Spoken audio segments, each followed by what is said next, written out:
I, Hermione, travel through time to Marvel to be the savior. This video is purely for entertainment and does not infringe on copyrights or laws. The rights to the novel and image belong to the original author. We do not claim ownership. Don't like waiting and want to listen to this fanfic in full now? Subscribe to our Patreon, where you'll find the best fanfics. Chapter 76. The waters are very deep here. I am afraid you can't control it. Graduation season. Sadness, happiness, joy, loneliness, all kinds of complex emotions intertwined together. Some girls have been secretly in love with a boy from the next class for several years, but they dare not speak up. Tonight's graduation college cup may be the last chance. They are nervous and at a loss, but in the end they can only take a few glances. Without courage, some seniors were in love with a bang, but broke up last year. This year's graduation season, looking at her again, still feels inexplicably heartbroken. Oh no, myocardial infarction. There are also lucky young couples who plan to get married after graduation. At that time, they will also invite Principal Dumbledore and Vice Dean Professor McGonagall. As for the old bachelor Professor Snape, forget it. It's too unlucky to invite him. Of course, youth should not only be about love, heartbreak, and unrequited love. There are also careers, dreams, and futures. Everyone has opportunities in life. Of course, some students are born like stones in the toilet, smelly and hard. They are thankful to be alive and don't expect a bright future. Some students become famous at a young age, surrounded by beautiful women, and are winners in life. Some students have already become prominent, forming groups of 3 or 5, and have already made a career. Although this is a magical world, it is a niche cultural circle compared to the outside world. But in fact, people's emotions are connected. Apart from the magic factor, most students' psychology, status, and talents are not much different from those of the muggles in the outside world. The next day, Hermione woke up from her bed, and the whole Hogwarts school seemed to be much quieter in an instant. Outside the window, there was a familiar scenery, even the wind blowing and had a familiar smell. However, Hogwarts is always there, but the students are always changing. Hogwarts has a habit of giving gifts. Hermione received a lot of gifts last night. What was surprising was that in addition to the boys who were already expected, there were actually many girls. It seems that Ms. Hermione's beauty and charm have already attracted both men and women. Even the seniors and juniors could not resist Miss Hermione's charming smile, which made the 6 palaces pale in comparison. Miss Hermione is not someone who can't take it back. As long as she knows who gave it, Hermione will return the gift. Even for the wheelchair boy Malfoy, Hermione sent back several packs of spicy strips with different flavors. Hogwarts has chartered a train and will send all the students back today to wait for the next grade to start school. This time, even Miss Hermione has no reason to stay in school. Early in the morning, Hermione triggered several system option tasks again. Fortunately, the system probably didn't wake up today, and the task requirements were relatively normal, so Hermione completed them easily. Then her daily necessities, pots and pans, became richer. Hermione sighed that she could go home and open a supermarket. Fortunately, her space ring is large enough, otherwise it might not be able to fit. Her space ring is already filled with different shelves, just like a supermarket express warehouse. Harry, Ron. Arriving at the train station, Miss Hermione was dressed as a little princess, and couldn't help laughing when she saw the 2 people in front of her. Although Ron was not the person who knew Hermione best, he could also see her thoughts from Hermione's beautiful eyes. Ron grabbed the green hat on his head and pointed at the green hat on Harry's head, and said with a smile, "Harry and I have discussed that we should have a beginning and an end. When we go back, we should also wear the green and fresh hats that you gave us when we came here." Hermione. The system in front of Hermione popped up options. Option 1. It's not a problem. It's recommended that you wear it until the next semester. Complete the task and reward 1 bag of pickled pepper mountain bamboo shoots. Option 2. I also have matching green pants, green t-shirts, and green coats here. Do you want them? Complete the task and reward 1 green diamond. Option 3. You are all behind. Now the Emperor's new clothes are popular. Come on, put them on and learn to blow up the street. You will definitely be the brightest boy in the audience. Complete the task and reward basic attributes +1.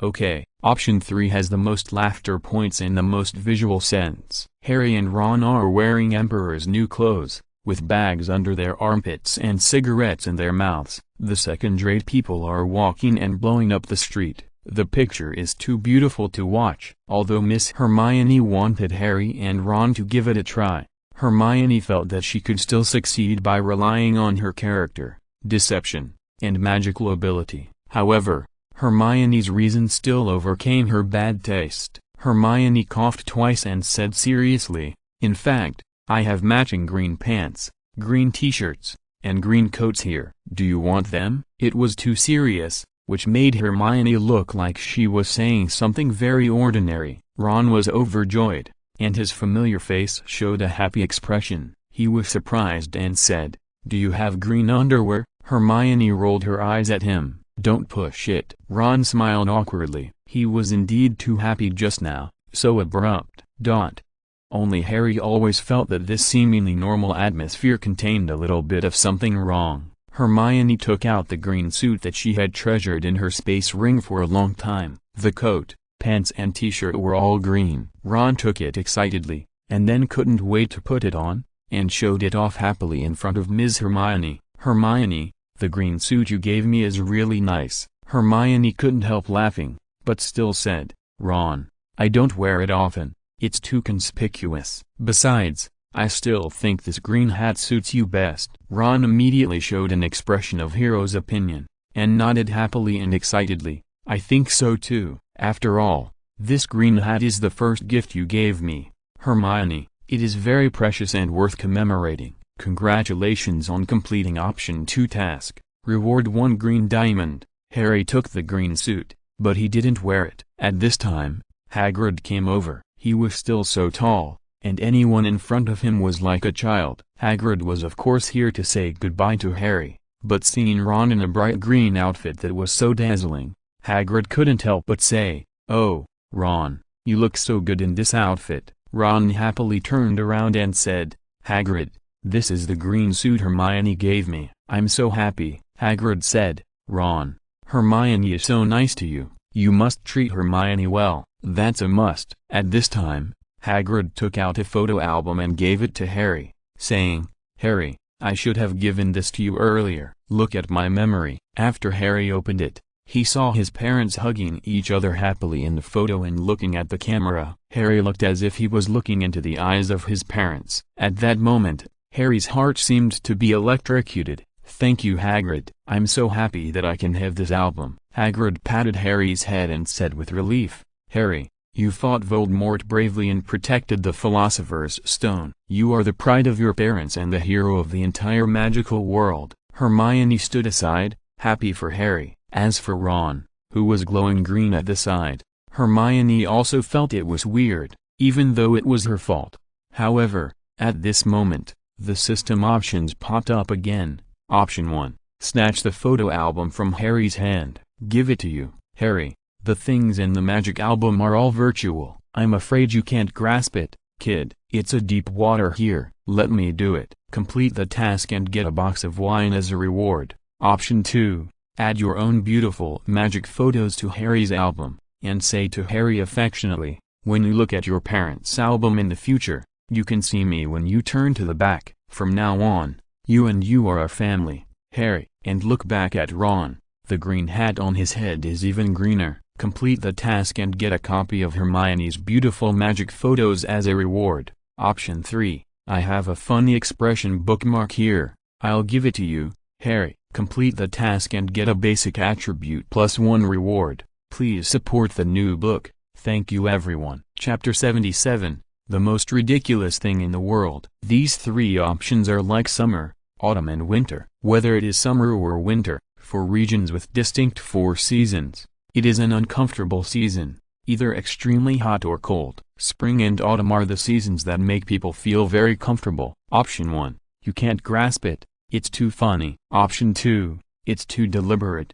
and Miss Hermione will not take the initiative to develop anything with Harry. Only option 3 is the most suitable. The peculiar shape of the expression bookmark swimming the world is full of stories and contained expressions. Hermione had the honor to get it when she was doing the task option before. In addition to funny, there are also smiles, joy, anger and so on. Harry, I have a beautiful bookmark here, give it to you. When Harry took this funny expression bookmark, he was obviously stunned for a moment, as if he didn't expect the beautiful Miss Hermione to give him such a fashionable gift. Looking at this friendly funny expression, it is vivid and makes people feel the same. Thank you. Harry was about to say that I like it very much, but it was really hard to lie. Ron saw it and exclaimed, this emoji bookmark is so unique. Hermione smiled and said, I have another one here, I'll give it to you. Hermione took out the Woshin and Die emoji bookmark and gave it to Ron. After Ron took it, he was surprised and said, why does my bookmark look weirder than Harry's? This is a magical bookmark, and the emoji on it can move. This paragraph is so familiar. Ron suddenly realized, I'm your father. Hermione, this is not an insult, right? Hermione? However, Hermione had already slipped away. Deeply affected by the bad system, Hermione has become quite naughty now, but she herself felt that this was too damaging to her image, so she didn't stay there for long. Ron, this may be a little joke made by Hermione, you don't have to care. Ron nodded and said, I know, Harry. The train started to move. Hagrid saw Harry off. In the original movie, this was the end, and he could walk out of the cinema and go to the toilet. Hermione, who traveled through time, had to continue watching the time, passing it by minute, and could not fast forward or play it twice. Open the system and check what she had gained in Hogwarts in the past year. Magic plus 23, Health plus 17, Loki plus 23, Agility plus 22, Defense plus 22, Strength plus 15, Stealth plus 11, Pretty plus 3, Charm plus 3, Figure plus 3. Balanced development naturally has its benefits, but Hermione still regrets it. If she had not been greedy at the beginning and added all the basic attributes to magic, or strength, perhaps she would have been a master now. Unfortunately, there is no regret medicine. Of course, if Hermione was given another chance, she would still add points like this, because this is her personality. She may be born a Libra. She likes the feeling of balance. If things are beyond her control, she will be very irritable. This is different from Leo. Leo girls seem very strong, but they will be hurt if they are hit by a car. The train was not very fast, but the beautiful Miss Hermione did not play around. She found a seat near the window and sat down. She took out the ancient magic book. Although Hermione had read the magic spells in it many times, she would still take time to recite them again. She always understood that the basic attributes were just inscriptions.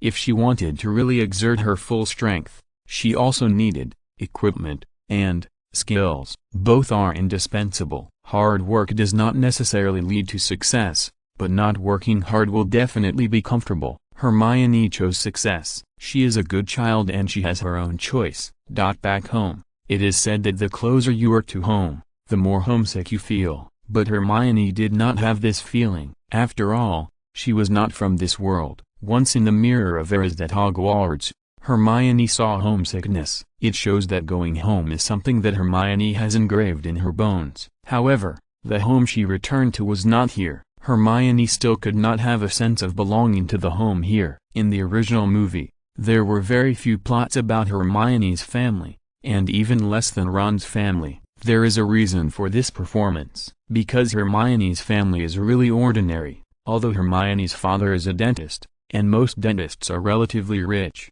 but Hermione has picked up more money than her father from work this year by relying on good luck, not to mention the silver, gold and diamonds awarded by the system options. Hermione has also won some medals and badges recently. Hermione is still very happy at home. Although it is a Muggle world, there are old-fashioned TVs and various relatively familiar daily necessities here, which is still very good for passing the time. The silly son of the neighbor's family drooled all over the floor when he saw Hermione coming back. so beautiful and cute. The next day after returning home, the system prompted the task of walking the dog. Either walking the dog, walking the cat, or walking the cockroaches. Hermione felt that walking cockroaches was too technical and she was not qualified, so she would just keep it simple and walk the dog. Unexpectedly, she met a scout on the road. The Muggle world is always very impetuous and crazy. Even if Hermione is much more low-key, it is still difficult not to attract attention on the street. Hermione likes a low-key and cautious lifestyle, but the system is just the opposite. It just likes to toss and turn, and likes interesting story rhythm. So faced with harsh options, Hermione was deceived by the system and became the youngest model of an advertising company, endorsing a Barbie doll toy. The advertisement was shot a week ago, accompanied by Hermione's parents, who were proud of their excellent daughter. Only Hermione was frowning. This worrying system option actually asked her to use magic in public and turn investors into pigs. How is this possible? Then you can only succumb to other options. So, a week later, Hermione's Barbie doll advertisement became popular in the Muggle world. The most popular one is Miss Hermione, who is so beautiful. The real person is more delicate and beautiful than the Barbie doll. The advertiser smiled crookedly, discovering Hermione, a little child star, earned the company 1 year's money in 1 month. Hermione also received free rewards, which made her father, who runs a dentist's clinic, sigh. Being a star really makes money. In this way, during one holiday, Hermione filmed no less than a dozen advertisements according to the system options, ranging from children's clothing to children's milk to children's books. As long as the product endorsed by Miss Hermione, the sales volume exceeded 1000%, and Hermione became a hot child star. Many children have exquisite posters of Ms. Hermione at home, and Hermione has even become the dream goddess of most boys. Hermione knew that she was cheated by the system. Now, even if she pulled her low-key to the maximum, she probably couldn't keep a low profile. Then she could only find a way on herself. The magic she usually accumulated and learned showed its effect at this time. Although Hermione is also proficient in potions, but medicine is 3-point poison, she will not be so stupid to feed herself medicine, but choose to use transformation magic. The transformation magic in the original play usually changes small animals. If it is a wizard who transforms, most of them still need to take medicine, but Hermione has the magic book rewarded by the system. Although the magic spells on it are not as cool as the 72 transformations of the Monkey King, they can also change their appearance in a short time. If Hermione wants to live as an ordinary person, she can not only wear an invisibility cloak, but also use the transformation technique. Chapter 78. Young people don't know the benefits of a rich woman. Being a star is very busy. Hermione feels that being a time traveler is nothing, but being the heroine is really tiring. There are all kinds of things to do every day, and different troubles and choices to face. When the first grade of Hogwarts was on holiday, Hermione would never have thought that she would become the most popular child star after walking the dog. Knowing that walking the dog would cause such a disaster, she should have chosen to walk the cockroaches. As a time traveler, Hermione checked the terms of the contract in advance. Although capitalists are all eaters without spitting bones, Miss Hermione is not a soft persimmon after all. When she was in Hogwarts, Hermione dared to burn Malfoy's buttocks, making Malfoy a wheelchair teenager for more than a month. Although Hermione did not dare to attack Voldemort, Hermione was not afraid of ordinary enemies. She did not attribute her character to bullying the weak and fearing the strong, but to being very smart. The contract clearly stated that Miss Hermione must have her own privacy, and at the same time, she refused all advertising shoots when school started. Of course, the agency wanted Hermione to make movies, sing, and release albums. As long as the system did not force her to do so, Miss Hermione would refuse. She traveled through time to be a magical girl, not a female star. Although she was indeed beautiful enough to bring disaster to the country and the people, Miss Hermione still liked to keep a low profile. Being low-key and loving beauty did not conflict.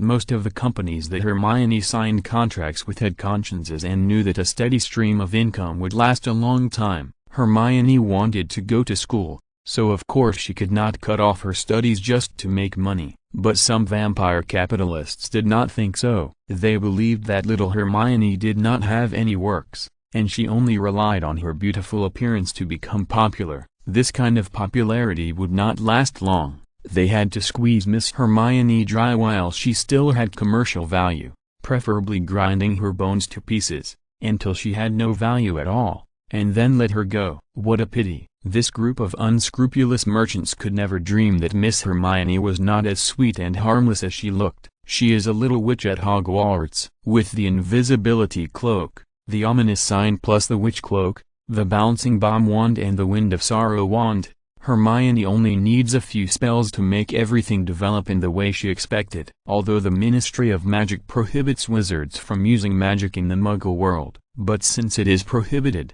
there must be someone who violates it. The world is so big, and the Ministry of Magic's ability to solve cases is almost the same as that of the famous detective Maori Kogoro. Miss Hermione is not afraid at all if she is more careful and cautious. Just like that, the busy vacation is about to end. Hermione thought that she could sleep in for the last 2 days and then welcome the new Hogwarts school. Little did she know that she picked up a train ticket as soon as she went out early in the morning. This train ticket is obviously not for Hogwarts. After all, it is still 2 days before Hogwarts starts. Could it be that Hermione vaguely guessed something? Sure enough, the restless system option came out to make trouble again. Becoming a female star during this vacation and shooting commercials every day are all the work of the system. Option 1. Tear up this train ticket. Go back and stay up late at night to write a book. My history of fame. The word count must be no less than 200,000 words, and a talking pen will be rewarded for completing the task. Option 2. Swallow this train ticket. Go hungry for 9 meals in 3 days, and then have diarrhea for 3 hours. Completing the task will reward a box of stomach-strengthening and digestion-promoting tablets. Option 3. Take the train ticket.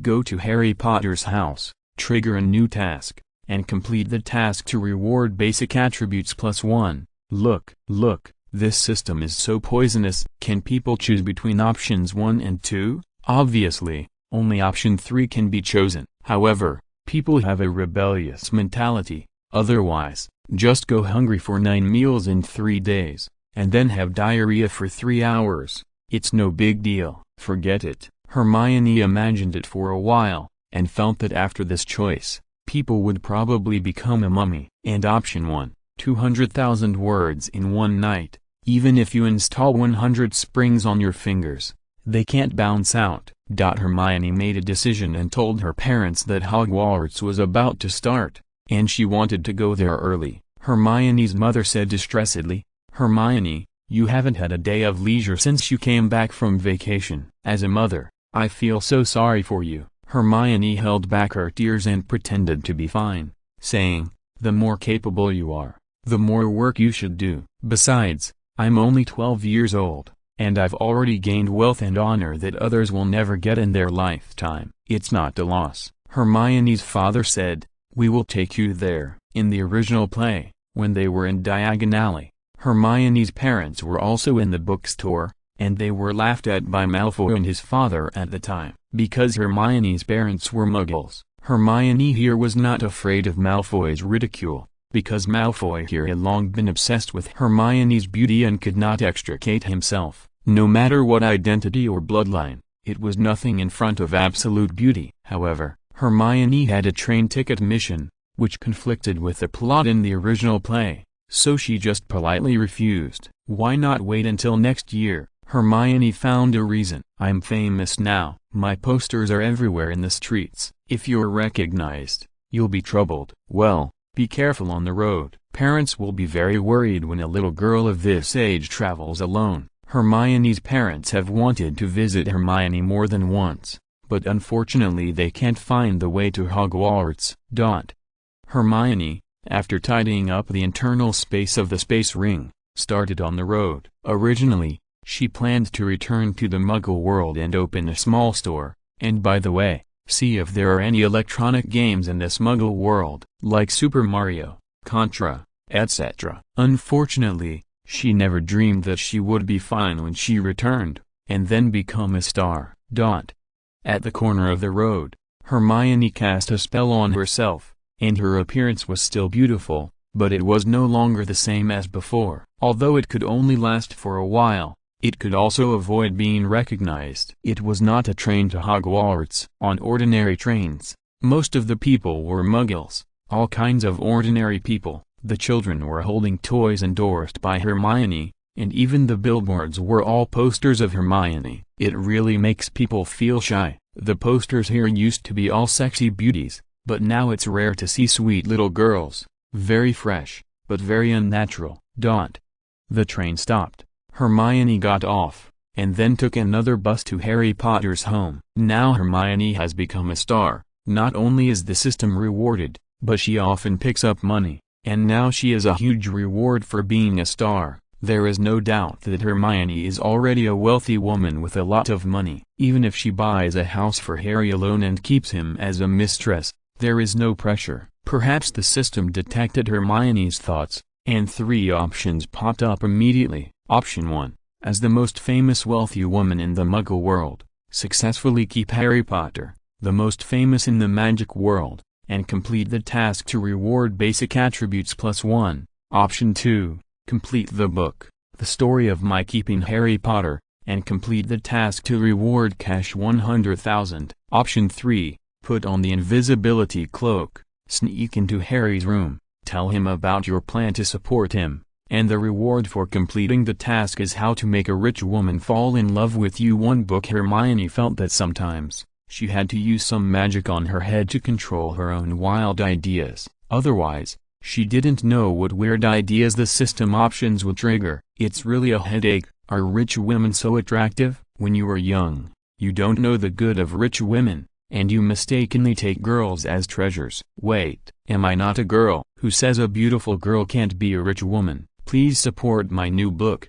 Thank you everyone. Chapter 79. The doctor said my stomach is not good. Before she knew it, she had gone from a beautiful girl to a rich woman in one holiday. Of course, it was easier said than done, and Hermione had also paid a lot behind the scenes. Forget it. Let's not think about that bloody and tearful history of struggle. This time, option 1 and option 3 seem to be similar, but in fact there are very objective differences. Option 1 is an established fact, to support Harry, so that Harry will have a bad stomach and need to eat soft rice from now on. And option 3 is just to tell Harry that the happiness of being supported is beyond your imagination. Vernon Dursley's family is rather sarcastic and has a very strange personality. However, although they abused Harry since he was a child, they also raised Harry and did not drive him out, so they were not too bad. Hermione put on the invisibility cloak and entered the place where Harry grew up for the first time. Naturally,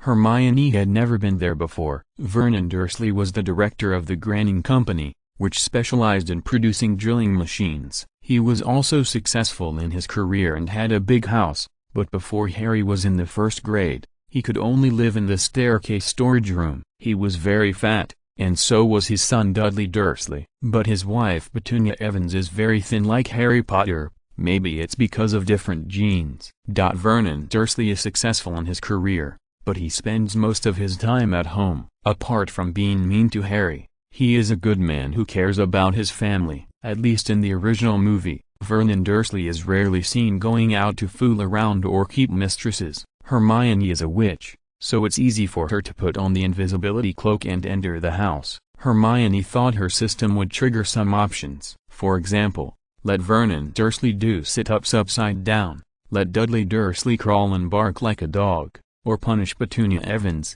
but none of them happened. Hermione successfully passed through the living room on the 1st floor and went directly to Harry Potter's room on the 2nd floor. It seems that the system is not always nonsensical. There are serious times too. No, Hermione sneaking into Harry's room now is not normal in itself. How should Hermione explain it? Harry didn't know that Hermione also had a private invisibility cloak. In the original series, Harry wrote letters to Hermione and Ron, but the letters were intercepted by Dobby the elf. Hermione was busy with her career, and she didn't have a pet owl. Even if she had a mobile phone, she was too lazy to send it, let alone write letters. So, Hermione and Harry had almost no communication during this summer vacation. Ron wrote 2 letters to Hermione and gave her some handmade products. Hermione didn't reply either. She was busy shooting commercials to become a rich woman. Ron's family lived in the magical world, and they didn't know much about what happened in the Muggle world. So Ron didn't know that Hermione had become a household name in advertising. Harry should know, because on TV, Hermione's petite and beautiful figure often appeared with various products. And there was a shot of the host interviewing Hermione. It was said that this segment had the highest ratings in the Muggle world that day. Harry was upgraded this time. He didn't sleep in the stairwell anymore, but slept in his cousin's former room on the 2nd floor. He lived alone, and it was quite spacious. But he was bored. His uncle Vernon Dursley wouldn't let him go anywhere. He stayed in the small room all the time, looking out the window and the photo album Hagrid gave him, as well as an owl that couldn't speak human language. He missed everything in Hogwarts all the time. Thinking of the Philosopher's Stone and Voldemort, Harry would still be nervous and scared. Thinking of Ron, he would want to laugh, especially when Ron was learning to fly a broom. And when he thought of the school beauty Miss Hermione Granger, he couldn't help but feel soft in his heart. It's true that Harry is a steel straight man, but he is not blind. Miss Hermione here is several times more beautiful than in the movie. She has an easygoing personality and is loved by everyone. Harry is looking at his parents' photo album at this moment, stroking the funny expression bookmark that Hermione gave him in the album, and can't help but fall into deep thought. School is about to start. What are Hermione and Ron doing? Hermione is in Harry's room. She is thinking about how to explain her sudden appearance in Harry's room. After thinking about it, no matter what kind of explanation it is not perfect. So, let's not be so rigorous. After all, in the original movie, when Ron drove a flying car to pick up Harry, there was no explanation. In the original movie, when Harry saw Ron driving a flying car, his expression was particularly surprised. Obviously, he didn't call Ron, nor did he send an owl to find Ron, and Ron suddenly appeared, as if he knew that Harry would be in trouble. Since the original movie was not rigorous, why should Hermione waste brain cells to come up with a reasonable explanation? On Harry's table at this moment, there is not only the album he is looking at, but also a poster of Miss Hermione. Harry is certainly not a star chaser. What Harry didn't expect was that his cousin Dudley Dursley, because he saw this stunning and devastating Miss Hermione on TV, immediately fell in love with this little beauty. So this poster was bought by Harry's cousin. Dudley Dursley collected a lot of them. One day when he was in a good mood, he gave Harry one. Harry's expression was difficult to control for a while, because it was difficult for him to explain to his fat cousin that this was Hermione Granger, Harry's Gryffindor classmate, and they successfully stopped Voldemort from stealing the Philosopher's Stone together. Of course, Harry didn't explain much in the end. Miss Hermione was very outstanding. Harry knew Hermione and knew that she was a beautiful girl who was extremely afraid of trouble and liked to be low-key and quiet, but she was too outstanding and it was difficult for her to keep a low profile in Hogwarts. In the Muggle world, she was even more famous to the point of being a household name. Fortunately, she was a witch, and a very smart witch, otherwise her background would probably be dug out by her fans. Hermione, I'm proud of you. Harry thought that Hermione was so dazzling in the Muggle world, while he could only stay in this small room all day, and he felt discouraged. However, what Harry would never have thought was that today, this very special day, a girl's fragrance suddenly came from behind Harry, so familiar, as if one more sip would make him immortal. Turning back, the stunning, beautiful and charming girl was in Harry's room. Her facial features were so delicate, her skin was so smooth, her long hair was so flowing, and even her eyelashes were so perfect. I'm not dreaming, am I? Hermione walked in front of Harry and smiled like a goddess. Harry, yes, you are dreaming. I didn't expect that you, a fool, would think of me like this in your dream. Hermione's joke made Harry blush instantly. He took off his glasses and rubbed his eyes. He was not Ron Weasley, and he couldn't have such a dream. Harry boldly reached out and touched Hermione's face. It was so smooth and tender that even a fly would slip if it landed on it. Harry instantly felt like he was electrocuted and pulled his hand back. His heart slightly accelerated and said, "Hermione, why did you suddenly appear in my room?" Hermione was not in a hurry to say that she was a rich woman who wanted to support him. After all, it felt strange to say this when they met suddenly after not seeing each other for several months. Of course, it was also strange that Hermione suddenly appeared in Harry's room at this moment. "Happy birthday to you, Harry." Hermione suddenly had an idea and thought of a reason. Chapter 80, Surprise or Surprise? In the original play, when Hagrid first went to pick up Harry to enroll in Hogwarts, he brought a birthday cake. It was just that Hagrid sat behind him, so the cake was flattened, but the taste was the same. Here, Hermione was thinking about the reason why she suddenly appeared because of the strange task of the rich woman supporting Harry. Then she suddenly realized that today was a special day. School is about to start, and it is Harry's birthday. I didn't expect it. It turns out that the system is so strict. Happy birthday to you, Harry. Hermione found a suitable excuse and immediately talked more. She began to explain in a torrent of words. "I have been very busy this summer and have not written to you. You know, I don't have an owl, and I have to send letters by mail, which is very troublesome. So, after I was busy, school was about to start. Suddenly I thought that it was your birthday, Harry, so I sent myself to you as a birthday present. Harry, are you surprised? Are you surprised?" Harry looked at him with an expression that he didn't know how to manage. Surprised, confused, puzzled, magical, or should he be surprised? The inner feelings were too complicated, and he didn't know what kind of expression and reaction to make, which would be more appropriate. That Harry just opened his mouth, and Hermione took out a birthday cake from her space ring. Of course, it was not prepared in advance, but Hermione's space ring had everything. "Of course I won't come empty-handed,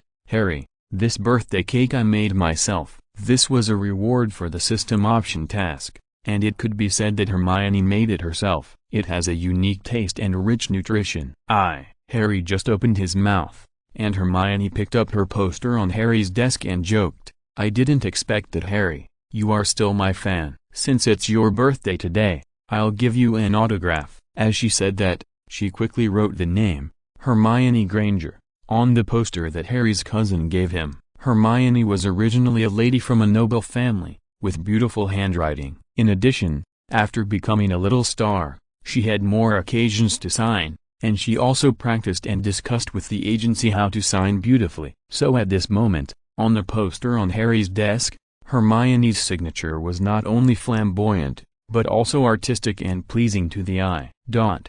Harry had nothing to say. The biggest question was, how did Hermione appear in his room? This question was also completely disrupted, and turned into Hermione clapping her hands and singing a birthday song for Harry. This feeling was very strange. Hermione's voice was very nice, and in Harry's impression, this was the first time that the two of them stayed in the same room and talked so much. At the same time, Hermione also helped Harry spend a dreamlike birthday. Harry thought that no one would remember his birthday this year. Unexpectedly, the most beautiful Hermione not only came to his house in person, but also brought a birthday cake and autographs. "A star came to my house to celebrate my birthday." This kind of happiness made Harry's heart fall into a candy jar.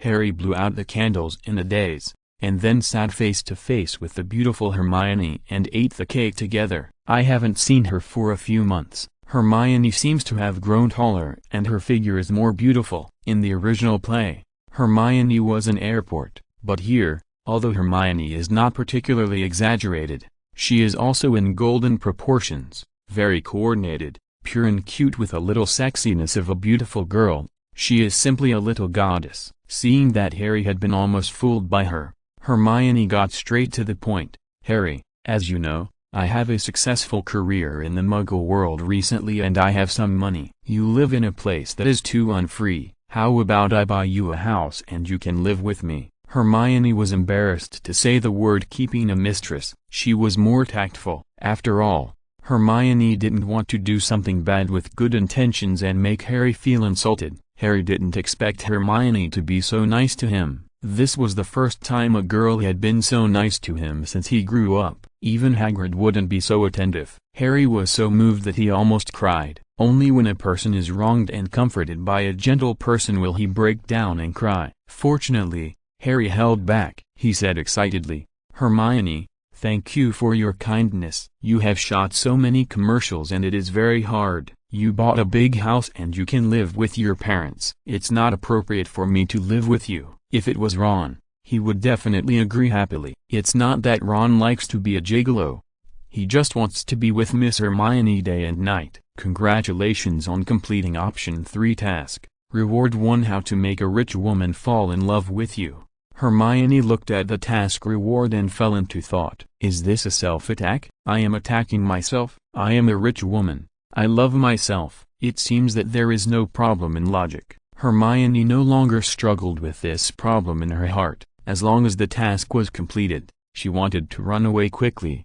Otherwise she didn't know what tricks the system options would trigger. Harry, since you don't want to, I won't force you. Hermione stood up, patted Harry on the shoulder and said, I should leave too, otherwise it will arouse your uncle and aunt's suspicion, and it will be difficult to explain this. Harry also stood up, not knowing what to say for a while, and ate half of the birthday cake. Harry, if nothing goes wrong, we'll see you at Hogwarts, Hermione said, and ran away. Harry chased to the window, but Hermione was no longer there. This holiday, Hermione didn't go to shoot commercials just to become a star. It was because of the system option task that she now has accumulated the following attribute points: Magic plus 25, Health plus 20, Low-key plus 27, Agility plus 25, Defense plus 25, Strength plus 20, Stealth plus 19, Pretty plus 5, Charm plus 5,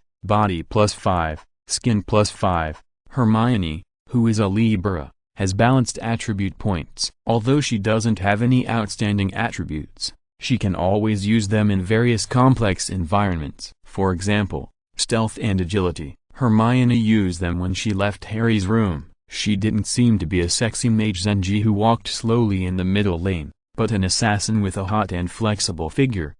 After jumping out of the window, she immediately put on the invisibility cloak and disappeared.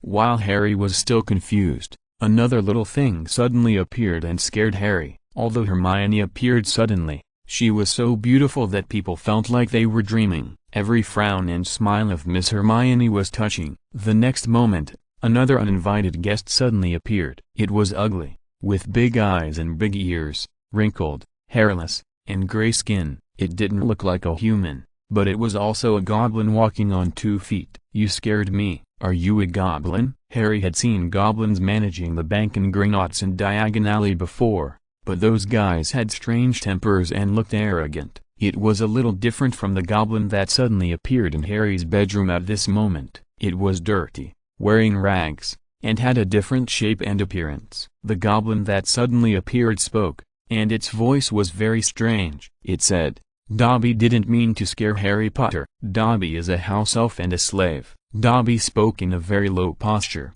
as if he was timid and cautious in his bones. This kind of timidity and caution is different from Hermione. Hermione is low-key and timid and cautious, unwilling to cause trouble. Dobby is afraid of offending and being punished, and is timid and cautious. Please support my new book. Thank you everyone. Chapter 81. Mountains are not famous for their height, but for the immortals who live there. It was the first time that a house elf broke into Harry's bedroom. Of course, Harry was still curious about how Hermione suddenly appeared a few seconds ago. The fresh and sweet feeling brought by the appearance of the beautiful Miss Hermione was instantly reversed by the appearance of Dobby. As expected, a house is not big, but it is happy to have a beautiful woman.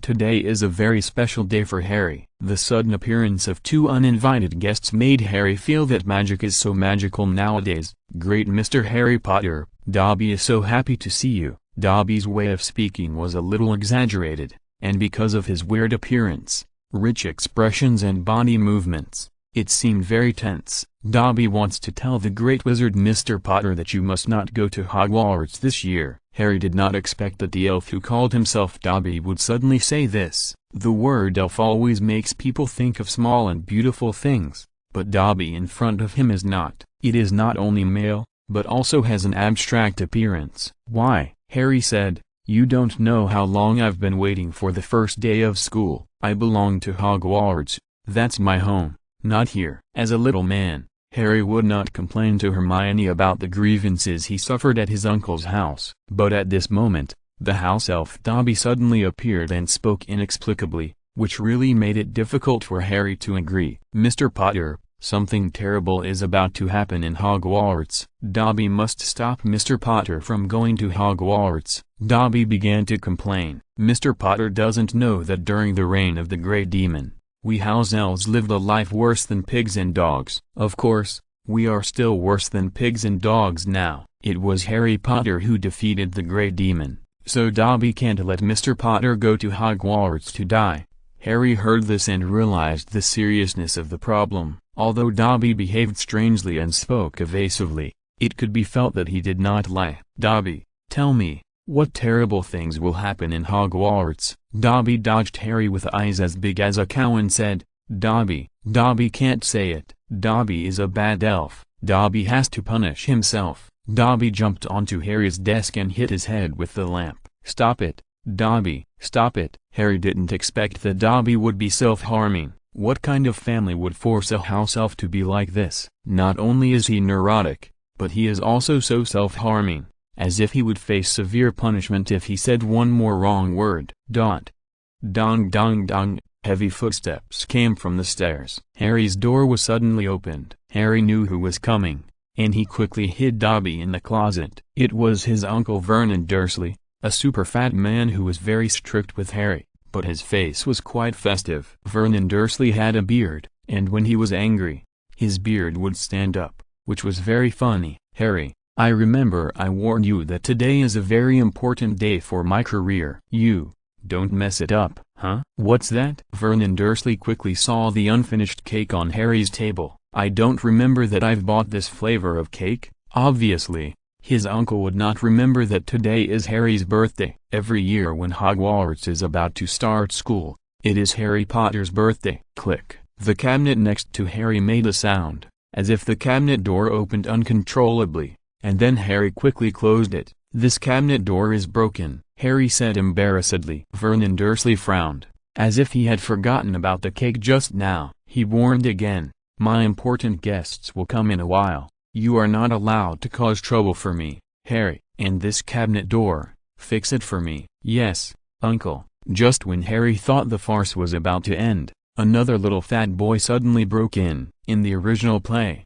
the fat cousin Dudley Dursley disdained to play with Harry, so he basically did not appear in Harry's room. But here, Dudley Dursley's nose was particularly sensitive, even more powerful than a dog's. He smelled a sweet smell that he had never tasted before and rushed in immediately. Dudley Dursley pushed Harry away very rudely in the room. When he saw that there was still more than half of the delicious cake, Dudley Dursley's eyes lit up. "Oh my God, what is this? Harry Potter, you actually ate behind my back?" Dudley Dursley said, lying on his stomach and eating with his hands without any image. Miss Hermione was very generous. The birthday cake she gave Harry was not only pleasing to the eye, but also delicious to eat. After all, it was a cake rewarded by the system option. "Oh my God, I guarantee that this is the most delicious cake I have ever eaten in my life." Vernon Dursley was also a foodie. Seeing that his son had no image and that even a pig ate better than him, he wanted to reprimand him,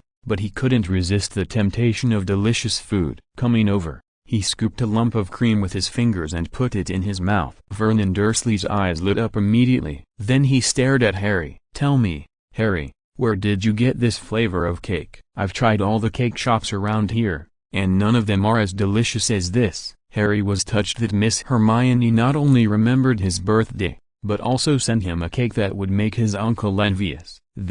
Before Harry could think of how to lie, his aunt's voice called out from downstairs, "The most expensive guest is coming soon. What are you still doing upstairs?" Vernon Dursley knew that his career was more important, so he gave up asking Harry about the delicious cake for the time being. Bang! Dobby the elf was unwilling to be lonely, and when he wanted to push the door, Harry closed it again with his quick eyes and hands. Vernon Dursley immediately narrowed his eyes and warned Harry, "Don't make any more noise, fix it for me." Then he went downstairs first. Dudley Dursley didn't want to stay in Harry's room any longer. His eyes were like searchlights, searching for any delicious food in Harry's room. He saw nothing, but he unexpectedly saw the poster of the fairy on Harry Potter's desk. "Oh my God, Harry Potter, you actually have a poster of my goddess idol?" Harry's fat cousin Dudley Dursley showed an incredible expression. At the same time, Dudley Dursley was holding Harry's birthday cake and eating it non-stop.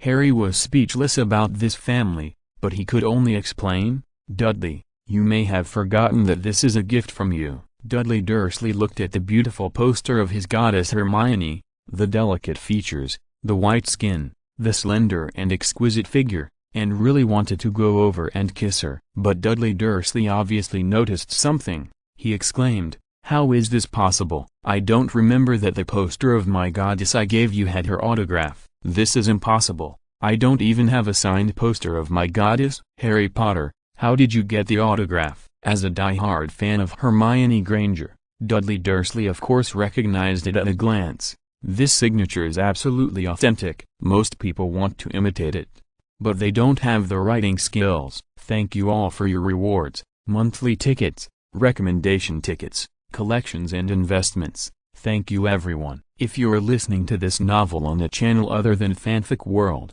it means they downloaded and uploaded it without effort. We cordially invite you to visit our channel, Mundo Fanfic Novelist. There you'll find the original version of this story and you can explore many other novels of various genres. We're waiting for you to immerse yourself in a world of incredible novels. Chapter 82, Looking Back, Moving.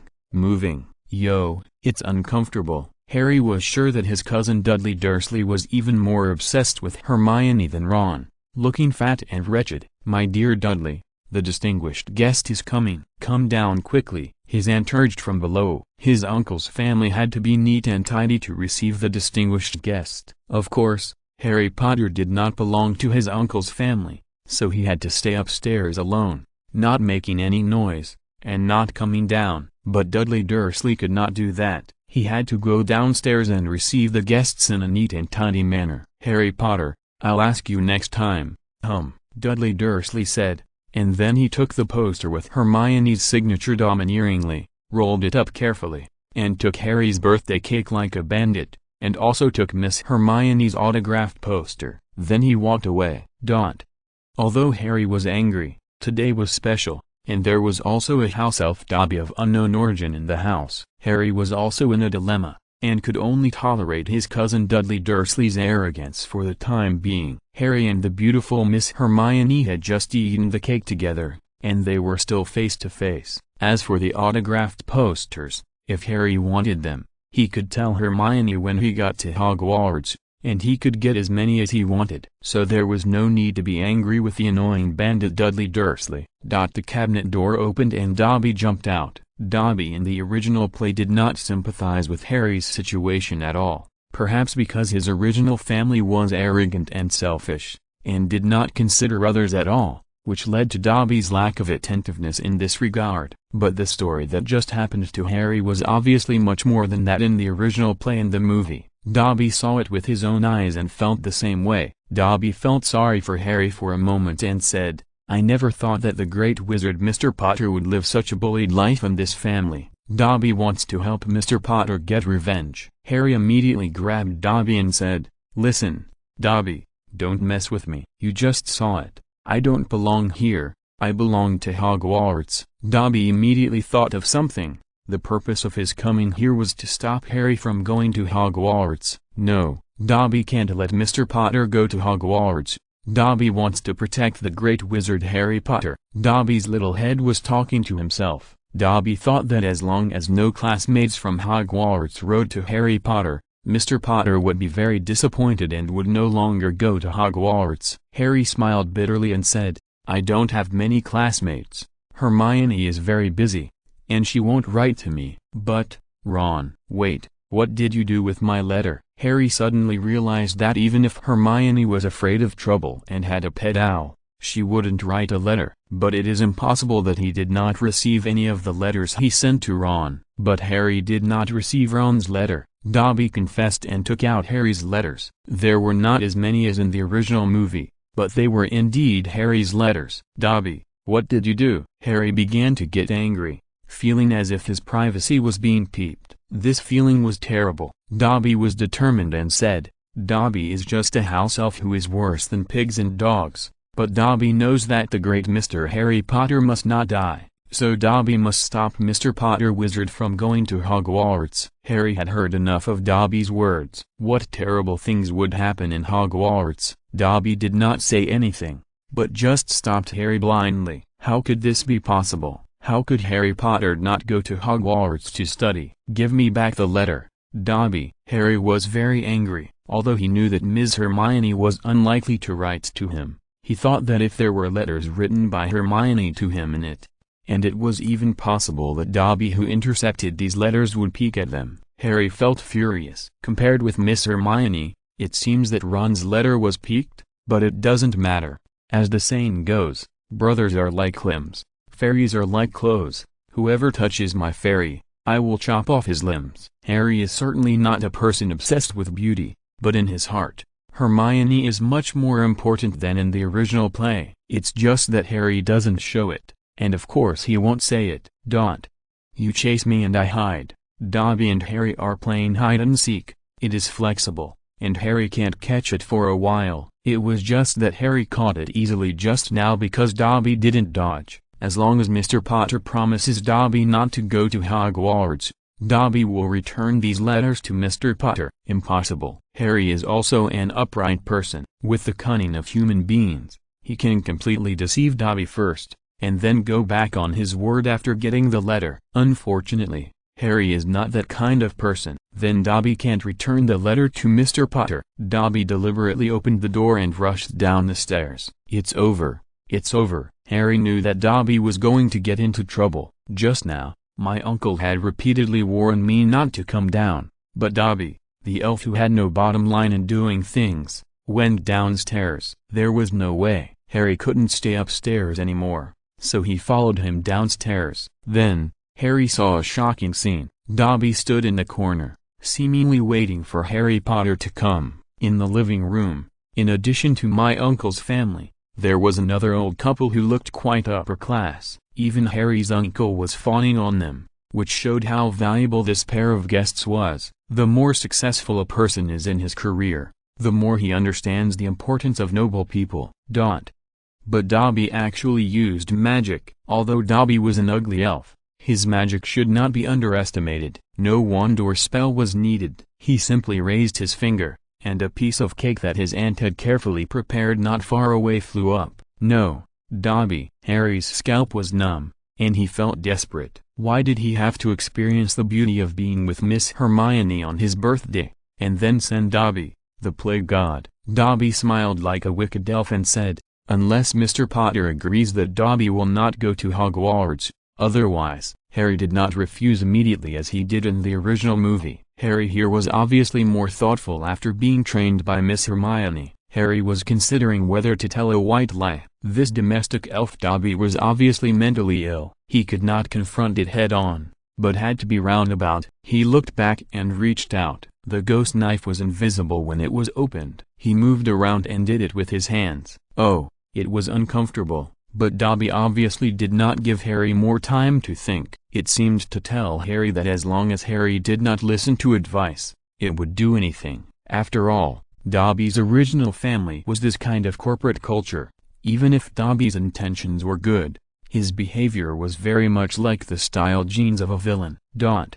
Bang! Vernon Dursley had never been in such a bad mood in his life. He had clearly warned him, but this irreparable disaster still happened in front of him. Vernon Dursley watched helplessly as a piece of cake flew up and hit the lady of the guest's head. "I'm sorry. I'm so sorry. My nephew is mentally ill. I should have kept a close eye on him. It's my fault." Vernon Dursley almost fell to his knees. The promotion and salary increase he had been looking forward to, and the peak of his life, were all ruined at this moment. Harry Potter was also confused. Dobby was too cruel, but the culprit Dobby snapped his fingers, and his ugly body disappeared directly, leaving Harry Potter standing there confused, taking the blame. Please support my new book. Thank you everyone. Chapter 83. I'm going to show my cards now. I won't pretend anymore. Harry Potter's experience is just like life's experience. There are many people who mean well but do bad things. Even if life loves you,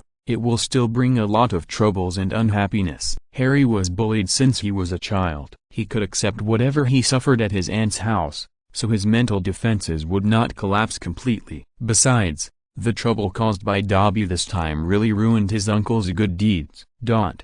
As for Hermione, after completing the task options, she left Harry's room and bought a train ticket to go directly to Hogwarts. Although it was dangerous in Hogwarts, she had experienced too many things in the Muggle world. Hermione didn't want to cause any more trouble, but Miss Hermione didn't expect that the journey to Hogwarts this time was not as smooth as last year, and it was not just because of Dobby. Option 1. Drop out of school and continue to return to the company to be a big star. Complete the task and you will be rewarded with a gold record. Option 2. I will be honest. I am a magic witch. Let all the fans in the Muggle world know my identity. Complete the task and you will be rewarded with a witch suit. Option 3. Notify Ron Weasley that Harry is in trouble and ask him to come and save Harry immediately. Complete the task and you will be rewarded with +1 basic attribute. Awesome. Are options 1 and 2 the ones that people choose? Hermione had a headache.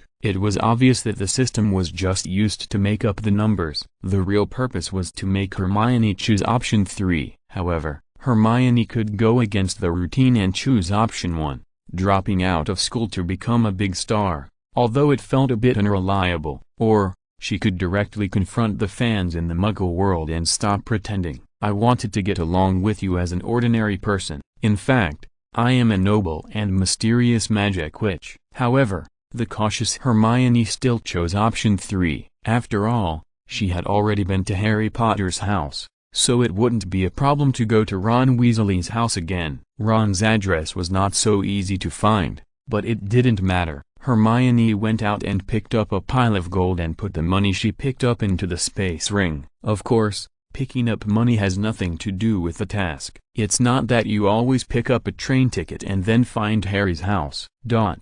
Hermione's system is very advanced. After selecting 3, a map navigation will appear on the system page. Hermione finally has a reason to ride her broomstick openly. Hermione's broomstick is very special. It is pink. Strictly speaking, Hermione has several broomsticks, all of which are rewards from system options. Among them, there is a pink one. Although it is coquettish, it is the fastest. The speed can be twice that of the Nimbus 2000, and the magic power consumption required is only half of that of the Nimbus 2000. What a concept! This pink flying broom is undoubtedly the preferred means of transportation for long-distance travel. In addition, this pink flying broomstick can also fly high in the sky to avoid being seen by the Muggles below, thus causing unnecessary trouble. Hermione found a hilltop, took out her pink flying broom, and installed her comfortable bicycle seat on it. The careful Hermione also carried a small parachute on her back, just in case of a plane crash, Hermione could still save herself. Of course, defensive equipment, witch cloak and ominous sign, all had to be put on. Holding the pink flying broom tightly with both hands, it was very comfortable to sit on her butt. The fairy Hermione drove the pink flying broom like this, directly ascending on the spot, and after reaching the aviation altitude of the pink flying broom, Hermione immediately accelerated. Whoosh! The speed was too fast. If Hermione hadn't been wearing windproof glasses, she would almost not be able to see what was in front of her. Ron Weasley was a little bored today. His home was in the wild, surrounded by empty space, and it was difficult for ordinary Muggles to find it. The family was crowded in a small house, which seemed very lively. I wonder what Harry and Hermione are doing? Ron wrote a letter to Hermione, but Hermione didn't reply, which was within Ron's expectations. Ron didn't live in the Muggle world. Although Ron's father was very interested in the Muggle world, Ron didn't know that in just a few months, his goddess Hermione had become the common goddess of most little boys in the Muggle world, the kind that could make his heart blossom just by looking at Hermione. It's okay that Hermione didn't reply to my letter, but why didn't Harry reply to my letter? Ron looked at his father's car parked outside the house. It was almost time for Hogwarts to start school. If I remembered correctly, Harry's birthday was today. How about driving over to see it? It turned out that Ron was not completely a careless person. He had heard Harry talk about his weird aunt and family for such a long time. Harry hadn't replied to his letter. All the letters Harry wrote were intercepted by Dobby, the house elf. So, even if Hermione didn't come to notify him with the task option, Ron wanted to go and see Harry. After all, boys of his age are still very impulsive. Once they decide on something, they can't wait to do it immediately. However, what Ron never dreamed of was that something suddenly flew past his window. Ron thought it was another stupid owl in his house, so he didn't pay much attention to it. But then, there was a sound of a window being opened. Ron didn't see the person, but he smelled the fragrance first. In an instant, Ron was like being injected with chicken blood. His eyes were shining directly, and the engine heart in his body began to work frantically, allowing the hot blood to flow through the blood vessels and instantly flow throughout the body. Could this be? Sure enough, when Hermione took off her invisibility cloak, the beautiful, charming, and stunning Ms. Hermione Granger appeared in front of Ron. Ron's tears flowed from the corners of his mouth instantly. His heart was pounding in his chest. Oh my God! Am I dreaming? Hermione? Ron almost couldn't hold back his impulse and went forward to hug Miss Hermione, whom he had been thinking about day and night. She was so beautiful, she was simply a goddess among goddesses. During the time when she was a star in the Muggle world, Hermione's temperament also had a little more idle feeling. She was looming and even more charming. Hermione expected Ron's reaction. In order to prevent Ron from getting too excited, Hermione said directly, "Ron, I came to your house today because I have something important to tell you. Harry is in danger. Congratulations on completing option 3 task. Reward basic attribute +1. Finally completed the task." People breathed a sigh of relief. Ron frowned. What's wrong with Harry? He hasn't replied in the past few months. Could it be that Harry has passed away? Ron's brain was full of weeds and he could think of anything. No. Just when Hermione was about to answer, the system options popped up again. Option 1. Take the initiative to kiss Ron and let Ron die happily. Complete the task and reward 1 piece of chewing gum. Option 2. Let Ron introduce his family to you and have a meal by the way. Complete the task and reward 1 certificate of 3 good students. Option 3. Go with Ron to rescue Harry tonight. Complete the task and get a reward of +1 basic attribute. Is that reasonable? Is that reasonable? What the hell is option 1? Kiss Ron on her own initiative? What a joke. Although in the original series, Hermione became Ron's wife in the later period, not only kissing was normal, but she also helped Ron to have children. But that was the Hermione in the original series, not the Hermione in this time travel. Kiss Ron on her own initiative. Even if you give Hermione 1 million, she will not agree. Because Hermione has 1 million. She is a small rich woman. In the past year of time travel, the gold she has obtained by picking up money alone is not a small amount. Now that she is an advertising star, the endorsement fee is also a huge sum. The sales of the products endorsed by Hermione are very high, so Hermione's commercial value is also rising, and her own wealth has also skyrocketed in a short period of time. Chapter 84 I only feel sorry for Gigi. Obviously, this option task is not worth thinking about. Option 1 is rejected directly. As for option 2, it is a little too enthusiastic and does not conform to Hermione's principle of keeping a low profile. If Hermione is such a kind-hearted person, why would she wear an invisible cloak and climb through the window to enter Ron's bedroom? Of course, Hermione is a melee magician with agility, which is also a basic attribute accumulated over the years. Wouldn't it be better to knock on the door and visit openly? So, option 2. There is no need to waste too many brain cells. Just go with Ron to save Harry. Anyway, at Hogwarts, Miss Hermione, who likes to keep a low profile and is afraid of trouble, has been half-forced to do too many things with Harry and Ron, 2 troublemakers, that ordinary students would not do. Add up, there are no less than 50 violations of school rules. Ron, listen to me. Harry is in danger at his uncle's house. We must rescue him immediately. Ron was in a state of confusion. He was like Harry not long ago, full of doubts. How did Hermione suddenly appear in his house? No. How did Hermione know the location of his house? Also, how did Hermione know that Harry was in danger? Ron had so many questions that he didn't know which one to ask. Hermione knew that Ron was not very smart, so she continued, "Okay, don't think too much. Let's take that car to pick up Harry now." Ron smiled bitterly. If his mother knew, she would definitely kill him. However, with the goddess Hermione's suggestion, Ron certainly wouldn't refuse. "Okay, I have a lot of questions. Let's ask them on the way to save Harry." Hermione nodded. "Okay, congratulations on completing option 3 task. Reward basic attribute +1. Hermione felt that she was too high profile today. Although it was required by the system option, Hermione still couldn't help but want to be a little low-key. People are always contradictory creatures. Obviously want to be a sage with high moral character and nothingness, but every lonely late night, I can't help but open the webpage to prompt dangerous learning materials. Just when Hermione got on the car ahead of time, Ron's 2 equally restless twin brothers in the original play appeared, Fred Weasley and George Weasley. These 2 people also have a lot of roles in the original play, because they are also restless, like Ron. They are also the funny ones. Both of them are pure-blood wizards, which is different from Hermione, whose parents are both muggles and mutants. Hermione's ancestry is not even mixed, but can only be considered a mutant. "Oh, Ron, is this your girlfriend? So beautiful." "Oh my god, Ron, you are so happy." When Fred Weasley and George Weasley saw Hermione in the car, they were stunned. After all, the movie Hogwarts is a 3-dimensional world, not a 2-dimensional world of anime games, so most of the women here are the same as in reality, unless you turn on the beauty filter in front of the camera.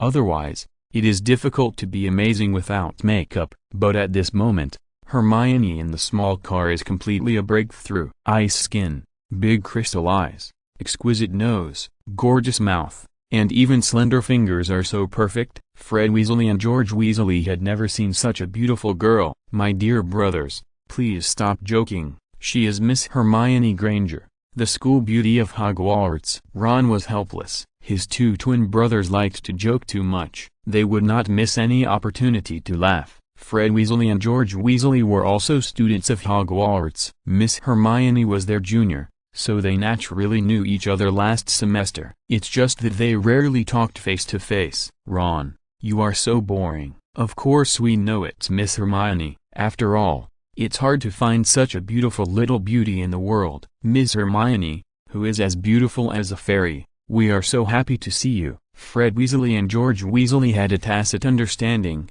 just like telling a crosstalk. In fact, when the twins joked that Miss Hermione was Ron's girlfriend, Ron subconsciously raised his neck because he was so happy and proud in his heart. Boys all have princess fantasies. The more beautiful and perfect the little girl is, the more they love her in their hearts. Obviously, Hermione is such a little princess.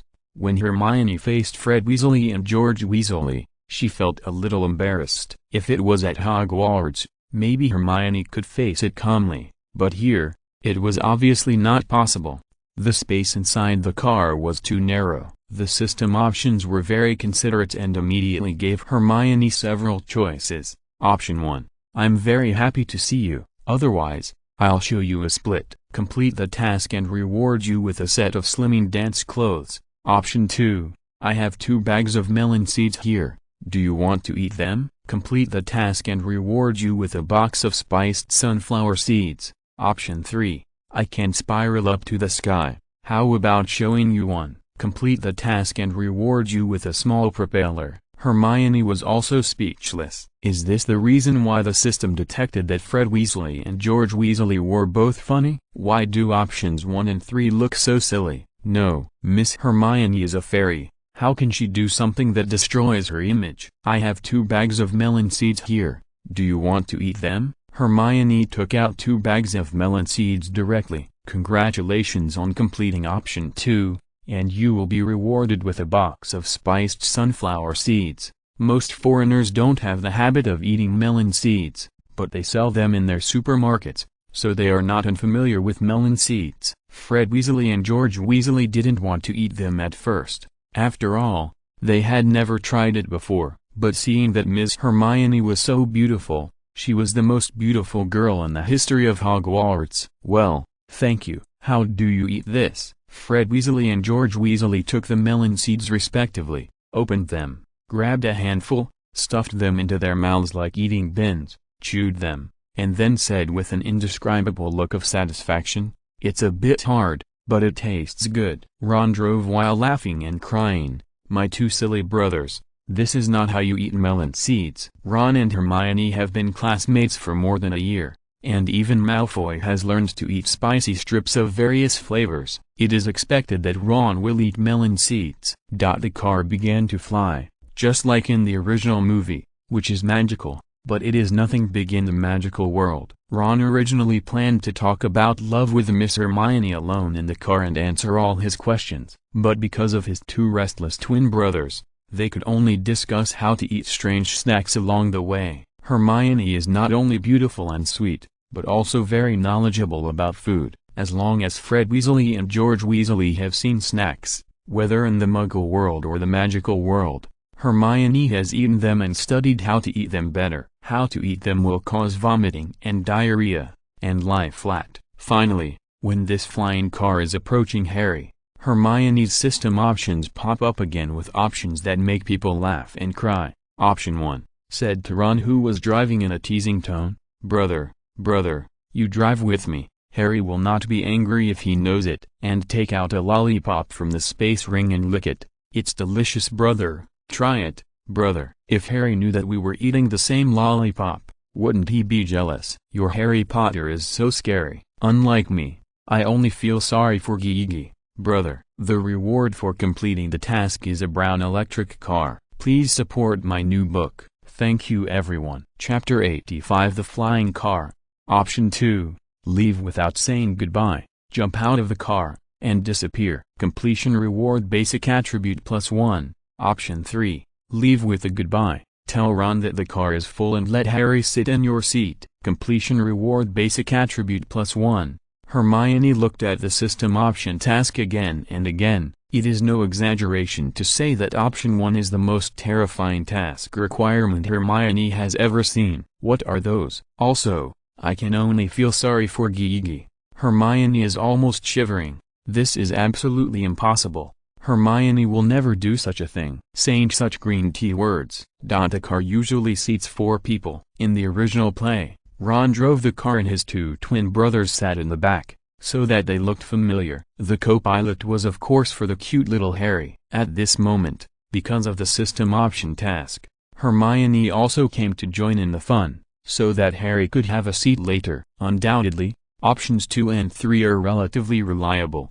However, in order not to scare Ron and his twin Gigis, Hermione decided to leave without saying goodbye, and wait for the car to slowly lower in the air before disappearing. To prevent Ron and his twin Gigis from mistakenly thinking that Hermione fell down and died. The air in the car was warm and sweet because of Miss Hermione. Ron looked at Hermione from time to time, and he still felt that it was all like a dream, unreal. It was a pity that there were 2 big light bulbs in the back seat, otherwise during the holiday, Ron's longing for Hermione and thinking about her day and night would directly turn Ron into a poet, and he would write 2 emotional paragraphs for Hermione. Of course, the flying car is different from the car on the road. The luxury car is very stable and the seats are very comfortable. Although Ron's father's car seems ordinary in terms of comfort, the experience of flying in the air is not comparable to that of ordinary cars. It feels like cotton and like a roller coaster. When Ron parked the car outside Harry's bedroom window, he was stunned to see that Harry's window was sealed. At this moment, the car was about 3 to 4 meters above the ground, as high as a floor. Ron was thinking about how to rescue Harry. He didn't expect Hermione to say, "Ron, I think I'm leaving. See you at Hogwarts." After that, without waiting for Ron to react, Hermione opened the car door and jumped out. Ron was stunned. What was going on? What did Hermione experience this summer vacation? Meeting like a ghost, suddenly appearing, leaving also suddenly disappearing? Miss Hermione Granger, Fred Weasley and George Weasley in the back seat also leaned over the car window nervously to look down. They didn't expect Miss Hermione to suddenly jump out of the car and leave. However, The moment Hermione fell, she put on the invisibility cloak. She was agile and usually didn't show her skills. Outsiders didn't know that Hermione was quite good. Just like, although I often take the bus, who would have thought that I have a bicycle at home? Hermione, who was wearing the invisibility cloak at this moment, naturally made Ron and the others invisible. After landing easily, Hermione's system prompted, "Congratulations on completing the Option 3 task. Reward basic attribute +1. Not bad." Hermione was quite satisfied. As a dragon girl who is hard to find, this way of leaving is quite appropriate. Ron, because he was thinking about Miss Hermione, seeing Hermione suddenly jump out of the car and disappear, he was anxious. In a fit of anger, he was about to open the car door and jump out of the car to commit suicide. Fortunately, his two brothers pulled him back in time. "Ron, don't be stupid. Miss Hermione has said goodbye. We have to believe her." But, how could Ron understand Hermione suddenly jumping out of the window and leaving? Fortunately, the two Geegies comforted and persuaded Ron in time, which stopped his crazy idea. Finally saved a life. Fred Weasley and George Weasley were very sad. Ron was driving the car. If he followed her to die for love, what would happen to Fred Weasley and George Weasley? Ron really couldn't understand why Hermione left so suddenly. This time, Hermione was full of mystery, which made Ron feel very nervous. After rescuing Harry, Ron must task her clearly. Harry was blamed for the failure of his uncle's business because of the house elf Dobby during the day. In order to punish Harry and stop Harry from making trouble, the grumpy uncle directly locked Harry in his bedroom, put 7 to 8 locks on the outside, and even nailed the windows with anti-theft windows. Harry was very desperate. If this was the result that the elf Dobby wanted, then it was undoubtedly successful. Dobby's means were very despicable and he would do anything to achieve his goal, but his fundamental purpose did not change, which was to prevent Harry from going to Hogwarts. Since Dobby couldn't convince Harry, he used the power of Harry's uncle to lock Harry in his room so that he would miss the start of school. Dobby's plan was wonderful, but Dobby didn't know that Harry was not alone. Ron was in a complicated mood at the moment. In order to save Harry, Ron felt that he had lost Hermione, a watermelon. Of course, this metaphor was not quite appropriate, but Ron was so disappointed and puzzled that he really wanted to explode on the spot. "Harry, are you in there?" The roar of the car appeared outside Harry's window. Harry was stunned. He was on the second floor. When he heard the familiar calling voice, Harry immediately jumped out of bed and came to the window. When he saw a flying car floating outside the window, "Ron, your car is so cool." Ron temporarily forgot that Hermione suddenly jumped out of the car and disappeared. He urgently said to Harry, "Harry, you step back and pack your things quickly. We will rescue you immediately." Harry never dreamed that not long after he was put in detention, Ron would drive a flying car down from the sky, and then rescue him. Fred Weasley and George Weasley took out the car's towing hook and hung it on Harry's anti-theft window. Ron drove and said, "Be careful." He stepped on the accelerator. Although the tires had no grip in the air, the flying car still accelerated. With a bang, it directly removed the anti-theft window that imprisoned Harry. The noise caused directly woke up Harry's uncle and aunt downstairs. What happened? The sound came from Harry's room. Uncle Vernon Dursley knew that it was almost time for Harry to go to school, and he immediately guessed something. This brat is still thinking about running away. Without caring about anything else, he rushed upstairs in his pajamas, trying to quickly open the door and rush in to stop Harry. But at this moment, the 7 to 8 locks on the door that Vernon Dursley had put on himself became a troublesome barrier to stop him. He took out the keys and began to unlock them one by one. Harry obviously heard the noise, and he said to Ron anxiously, "Hurry up, my uncle is coming in." Ron immediately drove over, opened the trunk, and asked Harry to throw in the suitcases and pet towel he needed to bring to school. Turned the car around, then opened the passenger door and let Harry in. At this time, Ron suddenly thought that the car was not big, and Miss Hermione suddenly jumped out of the car and disappeared after leading them over. Was it to make room for Harry to sit? How is this possible? This subtle idea was only in the flash of lightning in Ron's mind. Thank you all for your rewards. monthly tickets, recommendation tickets, collections and investment support. Thank you everyone. Chapter 86, Wizard Star. Bang! Harry's uncle Vernon Dursley finally succeeded in opening all the locks and rushed in. The scene in front of him made him feel confused. Harry had half of his body out of the window, and the anti-theft window installed by Vernon Dursley himself was also torn open. "Don't run, Harry, you can't go there while I'm here." Vernon Dursley was furious. There was a flying car outside the window. Although the Ministry of Magic does not allow the Muggle world to know that there are magical wizards in the world, such things are inevitable. Vernon Dursley's family knew it a long time ago, so even when he saw a flying car, Vernon Dursley did not show the kind of fuss that ordinary people would show. Harry's leg was held by his uncle Vernon Dursley, and he struggled frantically. "Let me go. Let me go. You and your damn wizard friends can't go there." Ron met Harry's uncle for the first time, but this big fat man was really unpleasant. It was almost time for school to start, but he locked Harry up and acted so domineeringly. Ron didn't intend to respect the old and love the young. "Harry, hold on tight." Ron planned to use the power of this flying car again to get rid of Harry's uncle Vernon Dursley. This flying car has made a great contribution. Even if Vernon Dursley has some strength,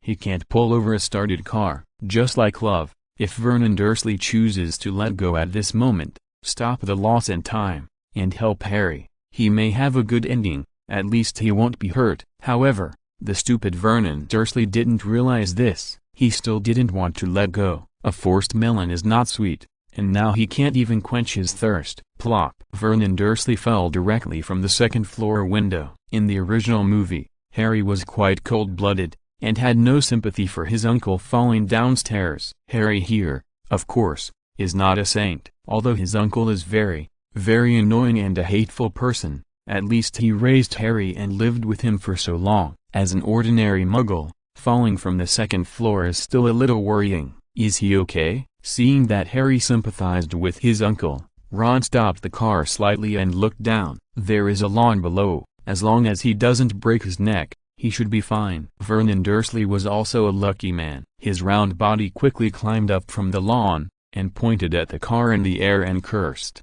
Harry heard his uncle's familiar curse, but couldn't help but laugh and said lightly, "It seems that it should be fine. Let's go, Ron." Okay. Ron was in a good mood after successfully rescuing Harry.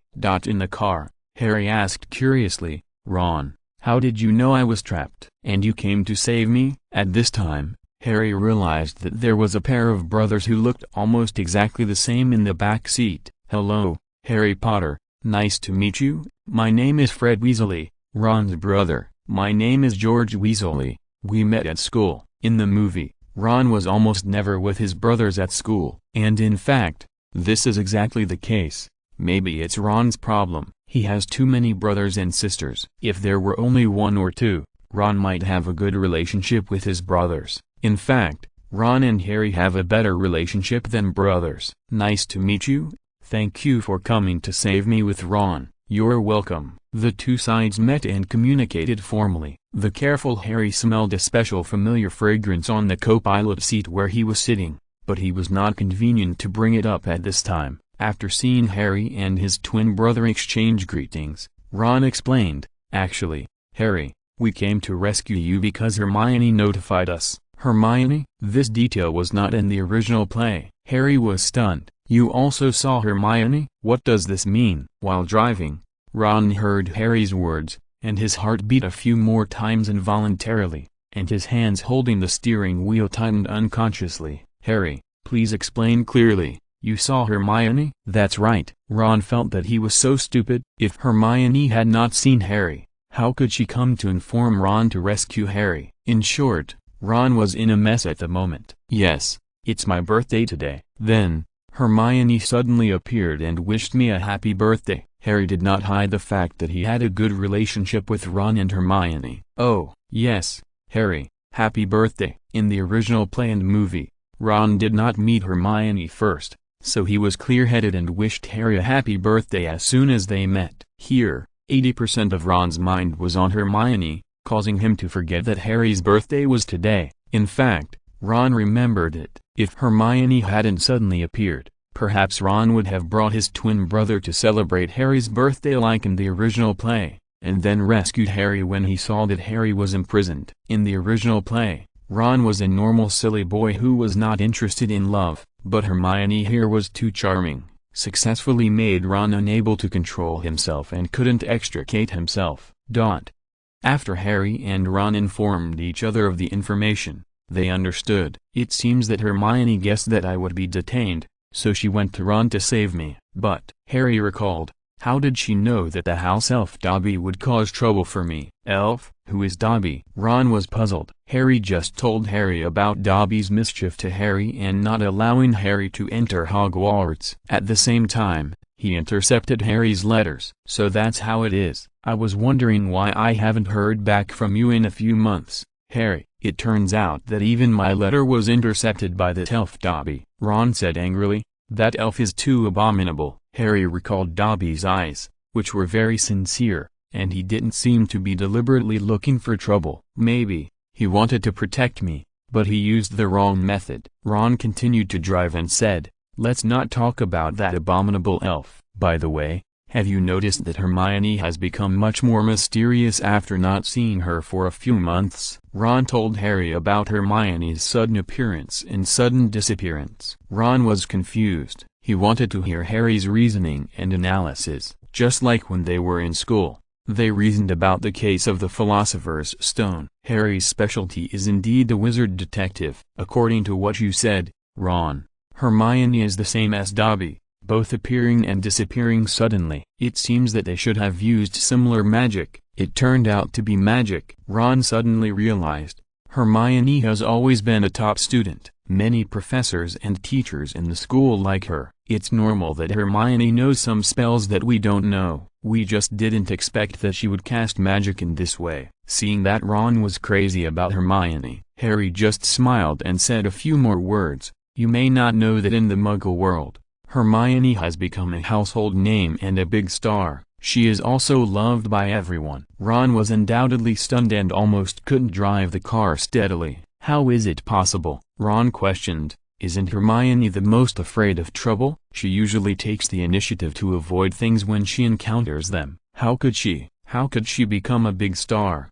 However, Ron became less and less confident the more he spoke. The main reason was that Ron suddenly realized that Hermione's beauty was simply superb, unforgettable, and invincible in the world. Please support my new book. Thank you everyone. Chapter 87 Versailles Literature. Hermione knew that her being a big star in the Muggle world would definitely be exposed. By then, even if Hermione was more low-key, it was estimated that the truth would not be hidden. It really fits the saying, what you fear will come to you, and the wind will not stop when the tree wants to be quiet. Fortunately, Miss Hermione has enough vision. Life is not satisfactory for 8 out of 10 times. You can't complain every day and blame others. You should accept how fate arranges it, how you choose, and how hard you work. After all, no one will comfort you if you don't accept it. You will only feel that Ms. Hermione is too Versailles. She is so beautiful, so famous, and so many people like her, but she still pretends to be unwilling and pretends to be pitiful as if everything is forced. It's really a bit ungrateful. Little do you know that everything comes from the system's choice. Life is like a puppet. It seems to be flourishing, but in fact, fate doesn't give you too many ways to go. One step closer, and you will fall into an abyss. One step back, and you will be doomed. Even if you stand still, a meteorite will fall from the sky and smash you to pieces. Harry and Ron talked about Hermione all the way, mainly because Ron wanted to hear about it. Because Ron did not live in the Muggle world. In the magic world, although there are departments that specialize in studying Muggles, in fact, most wizards think highly of themselves and are not willing to learn too much about Muggles. They are noble, but arrogant and corrupt. Of course, the greed and treachery of Muggles are no less.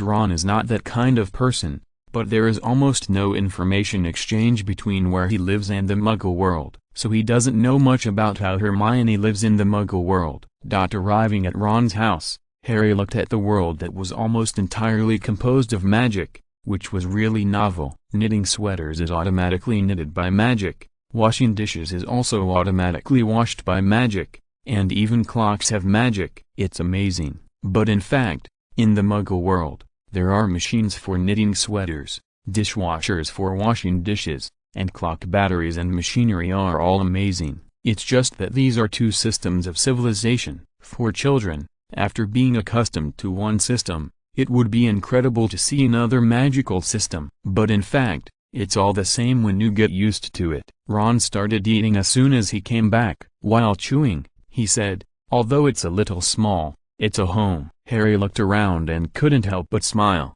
"I like it here." Although Harry's uncle's house looked more modern than here, Harry was like a servant there, and couldn't feel the warmth of home. He also didn't get any respect. "Ron, where did you go, you bastard? You didn't even leave a letter, and you ran away in the middle of the night with your troublemaking brother." Ron's mother roared. Molly Weasley, a middle-aged woman who seemed to be in menopause, was troubled by life, disobedient children, and an unsatisfied husband every day. But she still lived strong and devoted herself to her family and children. At the same time, Ron's mother's cooking skills were very good. Although she complained and roared to her own children most of the time, Molly Weasley immediately changed her attitude 180 degrees when it came to the guest Harry. "Oh, I'm not talking about you, Harry." Molly Weasley showed a rare maternal kindness and said, "Harry, I'm so glad to see you." "Nice to meet you, Mrs. Weasley." Ron was eating while casually making excuses. "Oh my God, you don't know,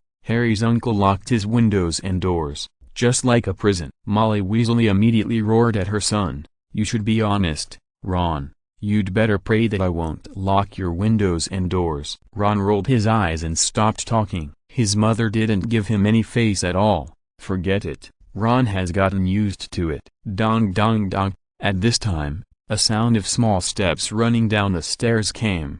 Even if you didn't see anyone, just listening to the brisk footsteps, you can guess that this is a lovely girl. Sure enough, 1 year younger than Harry, Ron's sister Ginny Weasley has the reddish-brown hair unique to the Weasley family and inherited the brown pupils of her mother Molly Weasley, while her brothers all have blue pupils. She is a lively and straightforward girl. In the original movie, she is a popular little beauty who is only slightly worse than Hermione. Of course, this is based on her appearance. In the original novel, Ginny Weasley may be more popular. Although Ginny Weasley is not a noble race like Malfoy in the wizarding world, she is also a pure-blooded wizard. She is much stronger than a mudblood like Hermione. Just because the actor who plays Hermione in the original movie is more beautiful, but this is not the case in the original novel. Of course, the beauty and temperament of Miss Hermione, who has traveled here, are unmatched among little girls of the same age. She doesn't need any works,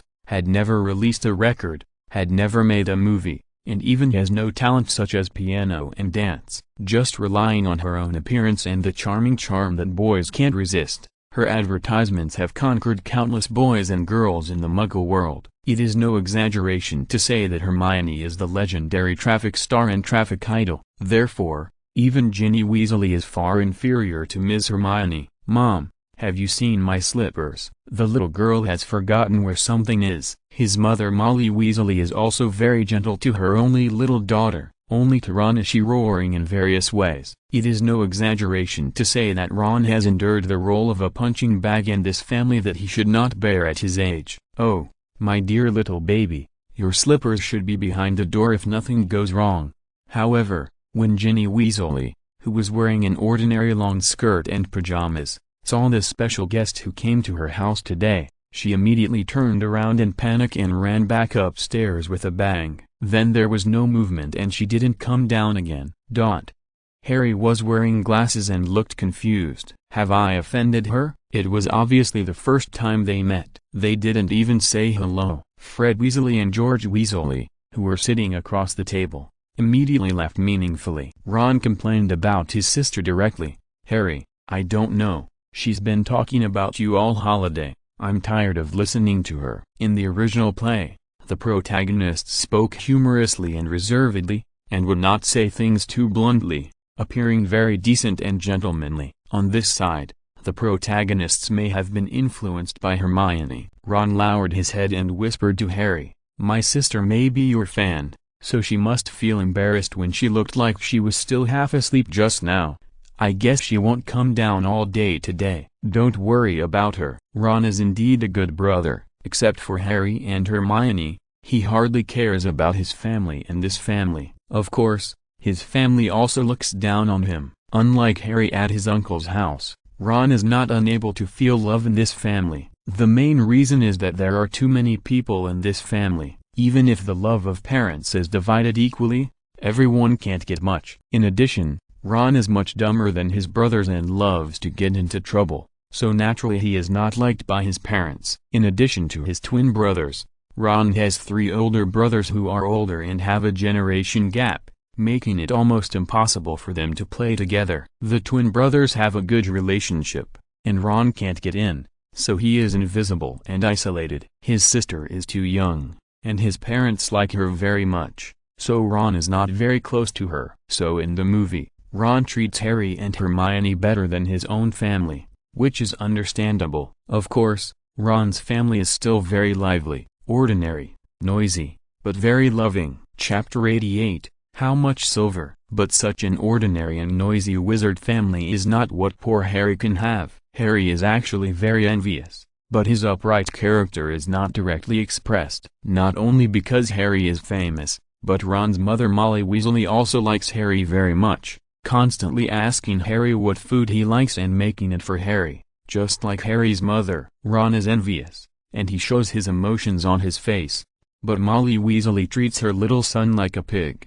Can you compare with Harry? It's good that you have something to eat. Ron seriously suspected that he was given it as a gift for recharging his phone bill. At this lively time, Ron's father came back. He was exhausted and had been working overtime since last night. Even as a magical wizard, he worked very hard to make a living. Arthur Weasley, Ron's ordinary wizard father, worked in the Ministry of Magic's Misuse of Muggle Artifacts Department. Even as the head of the Ministry of Magic's Misuse of Muggle Artifacts Department, he actually did not earn much. Or perhaps because there were too many children in the family, life was very tight, and most of the children's food, clothing, housing and transportation were second-hand. In the movie, Ron doesn't look so inferior. But in the original series, Ron does live with low self-esteem. In the original series, Malfoy often looks down on Ron and laughs at Ron, and Ron gets angry. There is also a more ironic part. Arthur Weasley is the director of the Ministry of Magic's Department of Prohibition of Abuse of Muggle Objects, but he drives a magically modified Muggle vehicle, a flying car. It is also the protagonist of this story, a very unique car. Damn it, the Ministry of Magic conducted surprise inspections more than a dozen times last night, and I have been busy until now, and I haven't had time to drink water. Arthur Weasley complained about work as soon as he came back. When he saw Harry's strange face, he subconsciously said, "Are there guests in our house?" Obviously, Arthur Weasley was busy with work and didn't know Harry. But Ron's mother Molly Weasley was able to recognize Harry at a glance and expressed that she loved Ron more than anyone else. "This is Harry, my best friend." Ron was very proud. In the wizarding world, he was born in an ordinary family. Perhaps the proudest thing in his life was that he met the famous Harry Potter and married the female academic master Hermione Granger in the original drama. Strictly speaking, he was more like the male protagonist of a useless novel. He had no great ability and a bad personality, but he was lucky and had a strong wife. He was a winner in life. Harry Potter? Arthur Weasley was undoubtedly stunned. He seemed to have never expected that Harry Potter, who defeated the terrible Voldemort in the magical world as a toddler, would appear in his home as a good friend of his son. Ron's mother Molly Weasley and Ron's father Arthur Weasley had the characteristics of a poor couple who were sad about everything. Of course, they looked like a couple. When he just got home, it was his father who complained about his work. Now, it was Molly Weasley's turn to complain to her husband about her son's disobedience. These behaviors were not very deliberate, but were annoying habits in life. "Your outstanding son drove your flying car to the Muggle world last night without even saying a word." Molly Weasley had intended to let her husband yell at her troubled son. Because of the corruption of the wizarding world, many laws of the Ministry of Magic could not keep up with the times. For example, one of them prohibits wizards from using magic in the Muggle world. If Ron was photographed driving a flying car in the Muggle world, It would be a very troublesome thing. At least in the movie plot, it is very common for wizards to use magic in the Muggle world. This ban is in name only. At this moment, Ron's funny genetic characteristics appeared, and his funny father certainly understood that his wife wanted him to stand on the same side with her to scold his son. However, his own son knows it himself. As the saying goes, dragons give birth to dragons, phoenixes give birth to phoenixes, and mice's sons dig holes in the ground. In addition, Arthur Weasley was already troubled enough at work, with low wages, busy work, and working overtime all the time, which was really exhausting. When he got home, he wanted to relax. He didn't want to get caught up in the roar again. So, Arthur Weasley hugged his son Ron's shoulders and asked with a smile, "My magic car is pretty good, isn't it?" "Very cool." Ron seemed to have found his organization and answered handsomely, "You too." Molly Weasley was so angry that she wanted to hit the funny father and son, but when she thought of the distinguished little guest Harry Potter, she had to give up. Besides, the reason why Ron was like this was also related to his father, who also loved to make trouble. The original family is still very important for the cultivation of character, but it is not absolute. After all, human genes can mutate, and so can personality. There are many families with different personalities between father and son. Of course, it is not ruled out that they are not biological children at all. Ron and Arthur Weasley must be biological children, because they are too similar. Harry smiled foolishly on the side. He liked it here very much. This is the home he wanted. Although it is not perfect, it is very relaxing. Because Harry was there, Ginny Weasley really didn't come down all day. Little girls mature early, foreign girls develop faster, most of them mature early.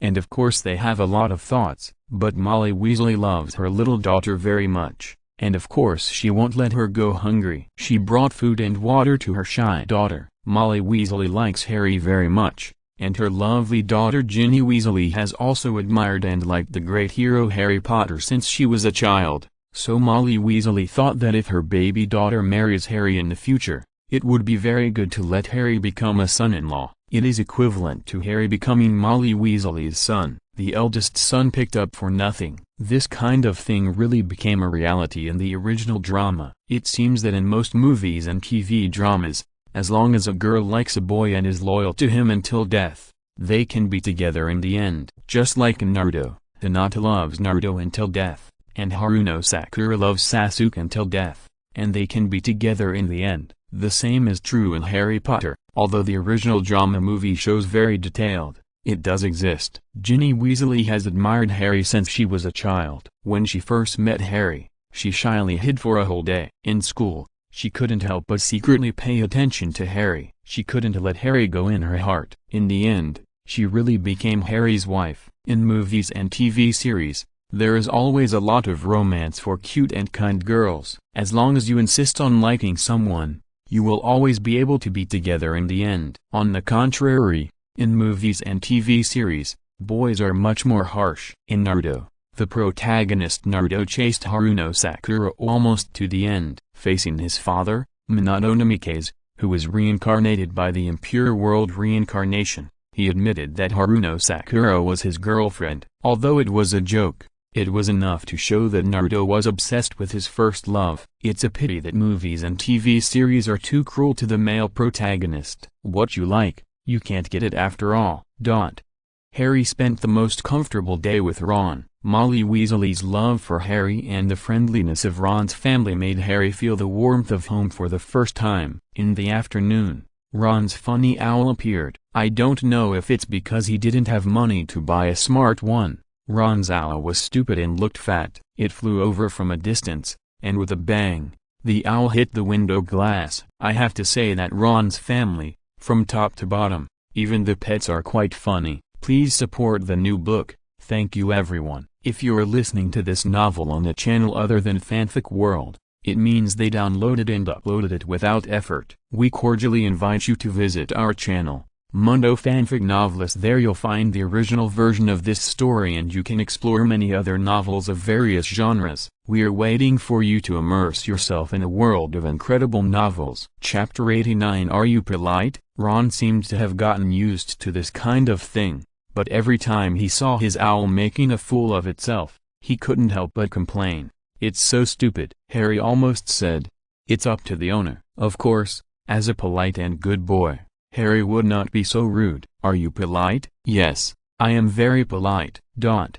The owl also brought Harry's letter. It seems that Dumbledore is really smart. Ron's father, Arthur Weasley, handed one of the letters to Harry. Ron's mother, Molly Weasley, opened Ron's letter and read the things that needed to be prepared for the start of school. Ron took a look and complained, "There are so many things needed this time, we don't have that much money." Although Molly Weasley often complained like ordinary women, she was as strong as most mothers when it came to the critical moment. "Ron, don't worry about the money. We will solve it," Ron thought to himself. It must be second-hand again. At the beginning of this school year, Ron's sister Ginny Weasley will also go to Hogwarts for the first grade, which makes the already poor family even worse off.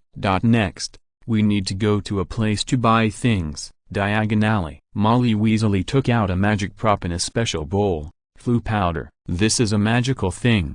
And of course it is quite funny. Floo powder is a powder with a flash of light. Wizards can use it through the fireplace. The moment the Floo powder is sprinkled, the flame will turn green, and the name of the place to be teleported will be clearly stated, and then they can be teleported instantly. It is amazing.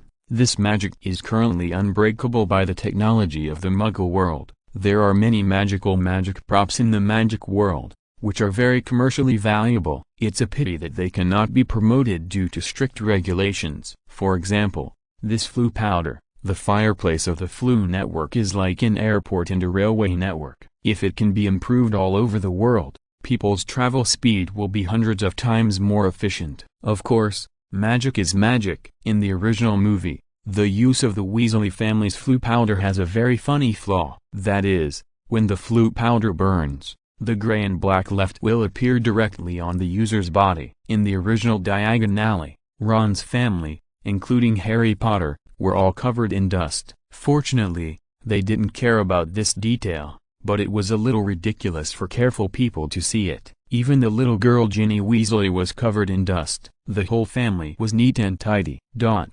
Harry saw the instant teleportation magic of Floo powder for the first time, and he loved the magic world so much. Harry excitedly grabbed a handful of Floo powder and then entered the fireplace. If someone who didn't understand magic, he would probably think that Harry was upset and wanted to burn himself. Nocturnally. After Harry shouted excitedly, the whole person disappeared in an instant. At this time, Ron's family was stunned. What did he just say? It seems to be Nocturnally. Molly Weasley worriedly said, "Oh my god, this child is too nervous. I hope he's okay."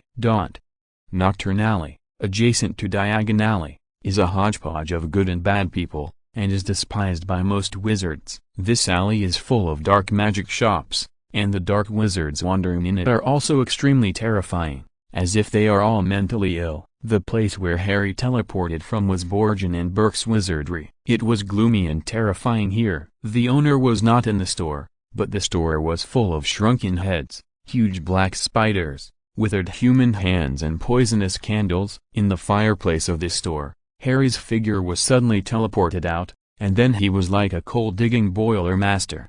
His whole body was gray and black, but fortunately Harry was not injured. In the original play, Harry came to this place alone, but here, he never dreamed that he would see the mysterious and beautiful Miss Hermione again. Yes, in the original play, Miss Hermione met Harry Potter in Diagon Alley, but here, Hermione had to come here in advance to wait for Harry Potter to appear because of the system option task. Hermione is so beautiful. In the dark and dirty Nocturne Alley, she is like a pure white cake. If Hermione appears here openly, it is simply impossible not to be discovered by the dark magic wizards. Fortunately, Hermione has an invisibility cloak. In the absence of other better options, she can only come to Borgin and Burke's magic shop in advance to wait for Harry. The shrunken heads, huge black spiders, Withered human hands and poisonous candles inside are simply numbing, but everyone has 3 points of dark attributes. Hermione is also composed of normal and complex psychology. Her dark attributes tell her that otherwise, secretly empty all the dark magic props in this store. After all, Hermione not only has an invisibility cloak, she also has a space ring. There is still a possibility of success if she sneaks around. Of course, reason tells Hermione that this is not a good place, so she just needs to complete the task honestly. Curiosity kills the cat. In this dangerous magical world, it is better to have less curiosity. When Harry Potter suddenly ejected from the fireplace with a dusty face, Hermione immediately took off her invisibility cloak and appeared in front of him. Congratulations on completing Option 3 task. Reward basic attribute +1. That's right, no matter where Hermione walks or appears, the system option task will appear. She is so dedicated. Hermione and Harry met after a day or two, and the system option was triggered again. Option 1. Say to Harry, "Are you polite? You suddenly appeared and scared me." Complete the task and reward basic attribute +1. Option 2.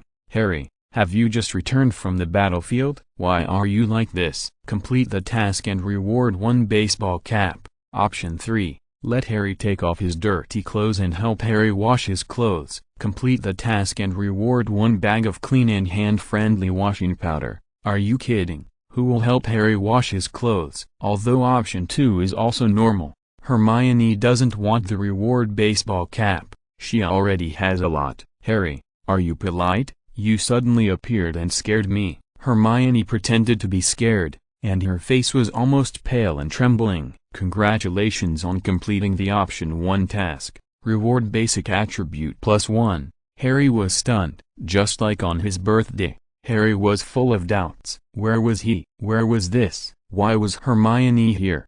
Excuse me, where is this place? Although Harry had many puzzles, he answered Hermione first because he was familiar with Hermione. I used Ron's fireplace and teleported here. Hermione said, this is Nocturne Alley, Borgin and Burke's magic shop. This is not a place for good children to come. Harry looked at Hermione. She was still so beautiful, and every time they met, she was amazing. But, she said that good children should not come to such a place. So why did she come? When Harry's eyes noticed the items in the store, Harry's heartbeat shrank. Shrunken human heads, huge black spiders, withered human hands and poisonous candles, etc. Hermione, this place doesn't look very good. How did you get here? Hermione was about to explain, but the system options popped up again. Option 1. Persuade Harry to buy the shrunken head. Complete the task and get a large canning jar as reward. Option 2. Let Harry roll on the spot 20 times, and tell him that this can get rid of bad luck. Complete the task and get a small skull as reward. Option 3. Let Harry shake hands with the shrunken hand cordially. Complete the task and get a basic attribute +1. Chapter 90. You're trying to sneak attack me. You can't afford it, you little loser. The mysterious Nocturne Alley was shrouded in a dark fog. The air was filled with the smell of death. In the most mysterious Borgin and Burke's magic shop, Harry Potter was full of doubts in the face of all the unknowns. The beautiful Miss Hermione clearly remembered that in the original play, Harry was naughty and had touched the withered human hand. Here, perhaps because of the appearance of Hermione, Harry no longer had that special fetish. Only Hermione could find a way. Because neither Option 1 nor Option 2 was obviously as valuable as Option 3. Although the skull rewarded by Option 2 and the large canning jar rewarded by Option 1 might be two collections of black magic props that could be combined together. But Hermione was crazy, and she would not be interested in such things. She was a sunny little princess who was loved by everyone and made flowers bloom.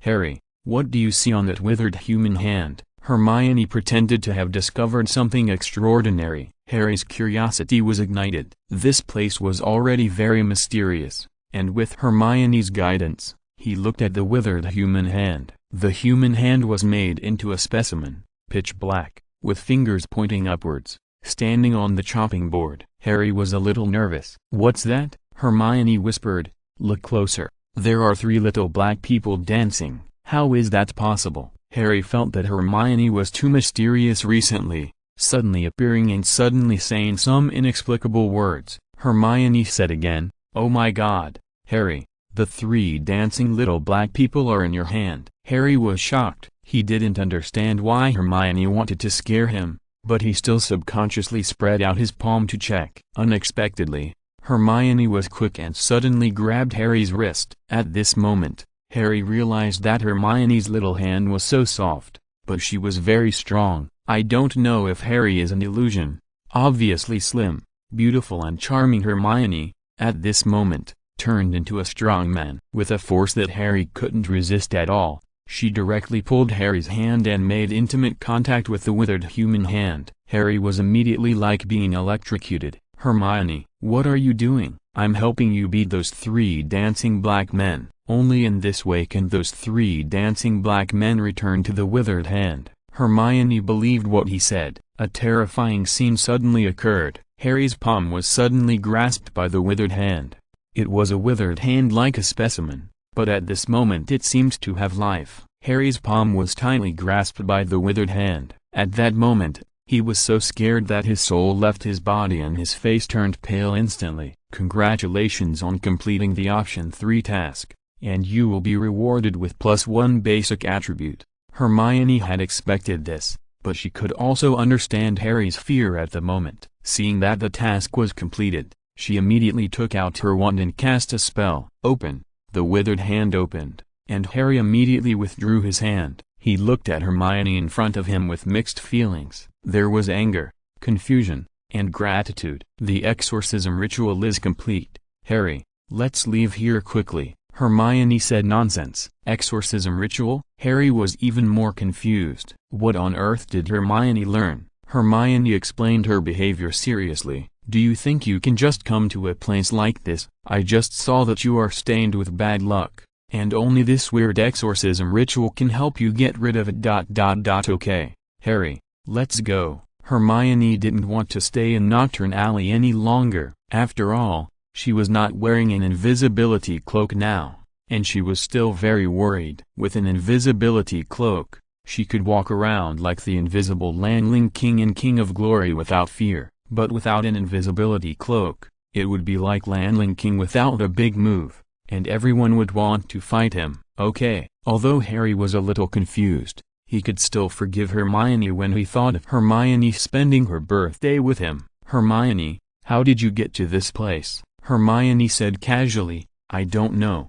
Probably similar to when you use flu powder." There are too many magical things in the magic world, and Hermione is a female academic bully, so it is understandable that she knows some magic and props that Harry doesn't know. After the two walked out of Borgin and Burke's, they were immediately surrounded by ugly dark wizards. "Are you lost, kid?" The voice was creepy, and the child might be scared to tears. Hermione was also a little nervous, and almost planned to take out her broom and fly with Harry directly on the spot. At this time, a tall, familiar and reassuring man appeared. He was Hagrid, who had the blood of a giant. "Harry, Hermione, why are you here, Hagrid?" After seeing Hagrid, Harry felt that this place was not so scary. "This is not the place for you to come," Hagrid accused. "Especially you, Harry. The scar on your forehead may bring you bad luck." Bad luck? Harry thought of Hermione's strange behavior in Borgin and Burke's just now, and explained that it was an exorcism ritual. Hermione was fake. Hagrid meant that some of the dark wizards here had special identities and might harm Harry Potter, a legendary wizard who could pose a threat to Voldemort. "Why are you here, Hagrid?" Harry asked. Hagrid replied, "The cabbages at school are almost eaten by bugs. I came here to buy some insecticide." Hermione didn't say anything. She is a low-key beauty. Every time she is high profile, it is because of the system option task. Just like, she is very lazy and doesn't want to get up, but she is extremely hungry and has to get up. When Hagrid took Harry and Hermione to leave Nocturne Alley, Hermione's system options popped up again. Option 1. Tell Hagrid that Borgin and Burke's is not simple and should be blown up directly with bombs. Complete the task and reward 10 kilograms of explosives. Option 2. Tell Hagrid that I have learned electronic music recently. Dig the grass. Dig the grass. You are sneaking up. You can't afford it, you little bastard. You don't have the strength, you dog. Complete the task and reward the honorary title of Electronic Music Princess 1. Option 3. Use magic to make Harry's glasses clean, and reward 1 electronic music speaker.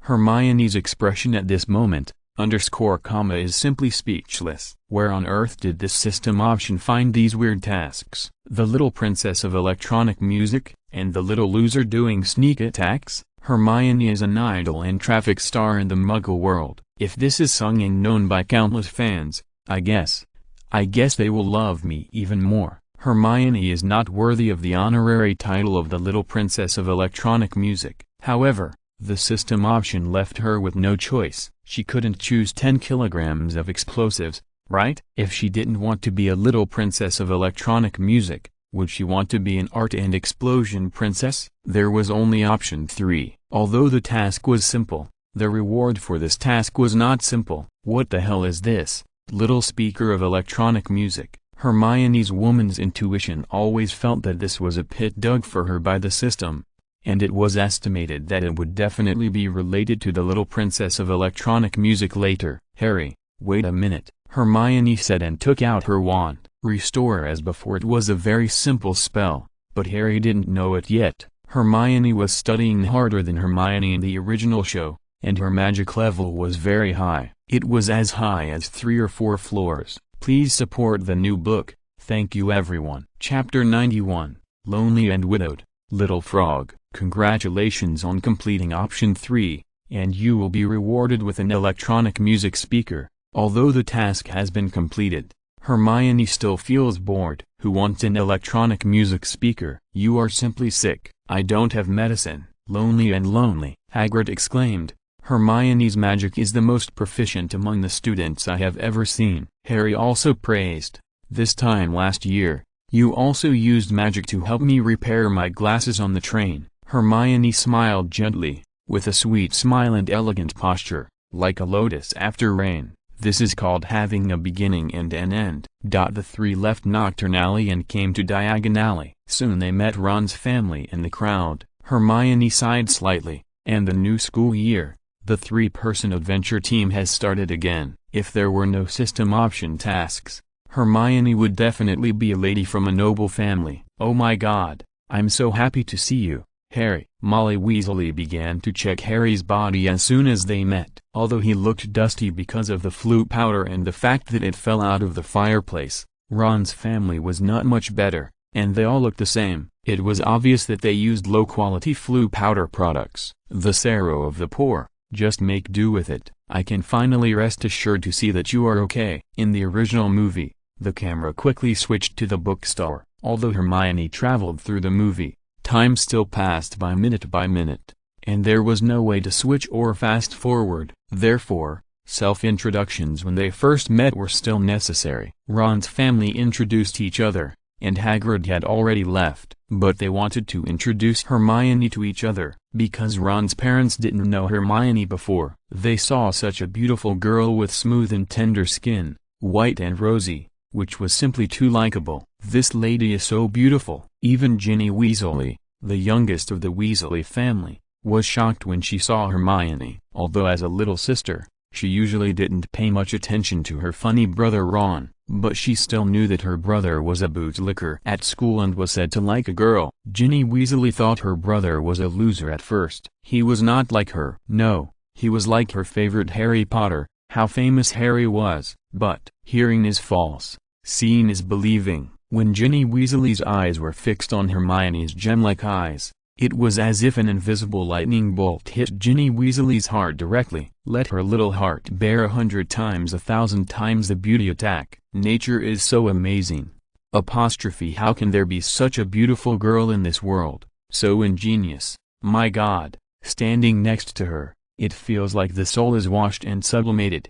Originally, Ginny Weasley was a loyal fan of Harry Potter. When she first met Harry, she would shyly hide. But, seeing the beautiful Miss Hermione, Ginny Weasley was instantly turned gay. She felt that she had forgotten her gender. She only felt her heart speeding up. She had only one thought in her heart. She liked this beautiful and somewhat unreal lady. Hello, My name is Hermione Granger. Nice to meet you." Seeing that Ginny Weasley was also very cute, Hermione took the initiative to extend her hand. Miss Hermione's delicate little hand is not something that everyone can hold. Only when facing a cute girl, Hermione will take the initiative. Most boys have no chance. It's not that Hermione has mysophobia, but she is not used to it. Ginny Weasley's little face is red. In the original play, there is almost no intersection between Ginny Weasley and Hermione, but here, because Miss Hermione is so beautiful, her beauty is also very even,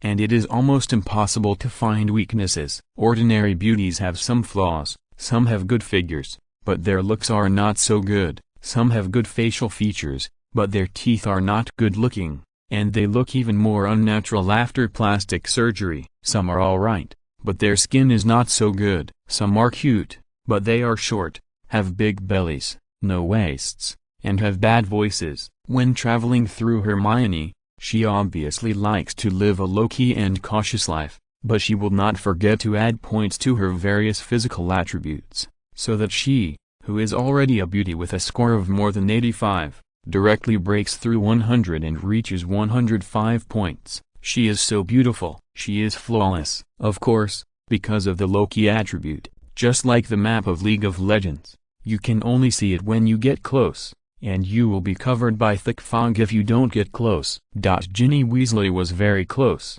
so of course her worldview followed her facial features. Ginny Weasley subconsciously wiped her hands, and then shook hands with Miss Hermione with a little excitement. Oh my god, Miss Hermione's little hands are so soft. The young Ginny Weasley felt that her body and mind were almost melted. Hermione was already used to people, young and old, men and women, and even animals, being attracted by her beauty. Alas, there was nothing she could do. It was hard to give up her natural beauty. However, the system options soon got involved. Option 1, lonely and widowed. Learn to call like a little frog, and complete the task to get a 10-year trophy for being a single dog. Option 2, use the electronic music speaker to sing. You little trash, you sneak attack, you can't afford it, you don't have the strength. Complete the task to get a small electronic music speaker. Option 3, hug Ginny Weasley, pat her head, comb her hair, and get a bag of single dog food.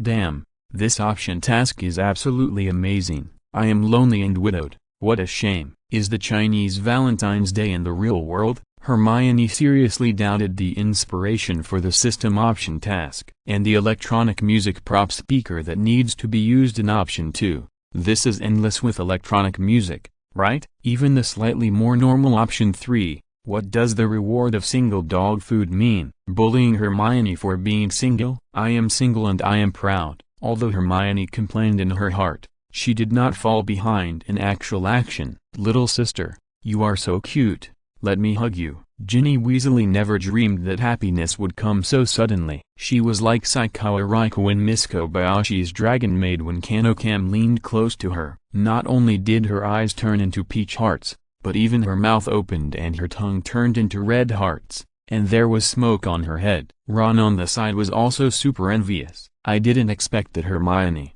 who always didn't like others touching her, would be so close to his sister. Arthur Weasley and Molly Weasley didn't refuse, mainly because Miss Hermione was so beautiful, and Ron said that she was a female student at Hogwarts. It would definitely be good for his daughter, who had just entered school, to have more contact with such an excellent female senior.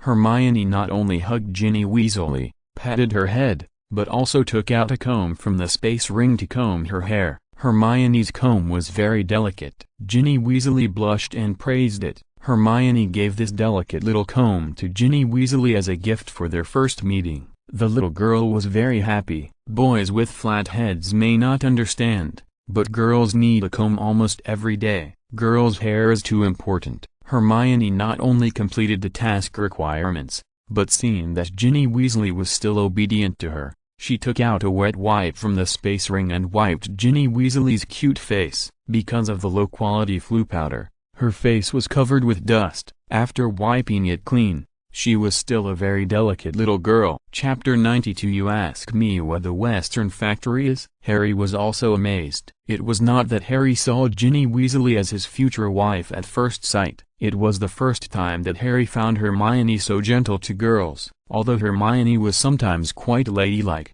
she didn't know why, and sometimes some of her behaviors made people confused. Sister Hermione, I like you so much. Ginny Weasley didn't have the courage to face Harry, but for some reason, when Hermione took the initiative to hug her, touch her head, comb her hair, and wipe her face with wet tissue, she became much closer to Hermione. If this was considered a confession, Ginny Weasley mustered up the courage to say it. Hermione smiled charmingly, pinched Ginny Weasley's little face and smiled. I like you too, little sister Ginny. Ginny Weasley's face immediately flushed with excitement. She held Hermione's little hand, and she was very happy at that moment. The silly brother Ron on the side had a jealous face that turned into an oil painting, very abstract and distorted. Hermione turned around and didn't forget to laugh at Ron. In the original movie, Ginny Weasley didn't have so many scenes, but here, she got the light of the beautiful girl Hermione, so her lunchbox was obviously much richer. The group came to Flourish and Blotts in Diagon Alley, which is a very famous bookstore in Diagon Alley. It is rumored that any kind of books can be bought here. Even Hogwarts comes here to purchase goods. In the new semester, the books that the little wizards need to buy must be bought here. Of course, because Ron's family is in financial difficulties, the second-hand books used by Ginny Weasley refer to the original drama. As for Hermione's side, perhaps Ginny Weasley will no longer live that kind of poor life after becoming Miss Hermione's little follower. Just the good luck that Miss Hermione has more than ordinary people is enough to benefit the people around her. As the saying goes, one person's success brings prosperity to the whole family. However, Flourish and Blotts is very lively today. Obviously, there are also people with strong economic minds in the wizarding world. They know that today is an important moment and can take the opportunity to promote their books. Such a shameless man is called Gilderoy Lockhart. He has a great reputation, an internationally renowned person and writer, a recipient of the Order of Merlin, a third-class medal, an honorary member of the Anti-Dark Magic League, and 5-time winner of the Most Charming Smile Award of Wizard Weekly. He has many books, such as Gilderoy Lockhart Teaches You How to Get Rid of Household Pests, Gilderoy Lockhart Series, Breaking Up with Female Ghosts, Traveling with Ghouls, Holidays with Hags, Traveling with Trolls, Traveling on the Same Boat with Vampires, Wandering with Werewolves, A Year with the XZ Snowman, and I Who Can Do Magic. It has to be said that just by looking at the titles of his books, you can understand what a shameless male wizard he is. Or perhaps his brilliant writing style, superb fictional skills, a little acting skills, and complete shamelessness make him so famous in the wizard entertainment circle. Oh my god, look who's here! Harry Potter. It has to be said that Gilderoy Lockhart still has some good eyesight. He recognized the famous Harry Potter in the crowd at a glance. You know, even Arthur Weasley, the head of the Ministry of Magic's Misuse of Muggle Artifacts Department, Ron's father, failed to recognize Harry. Not to mention that Harry was covered in dust at the moment because he used Ron's inferior flute powder. Of course, it may be because Miss Hermione used magic to help Harry polish his glasses, causing his glasses to sparkle and be very outstanding, which attracted Gilderoy Lockhart's attention. Look, even the famous Harry Potter came to my book signing event. Gilderoy Lockhart started to be shameless again.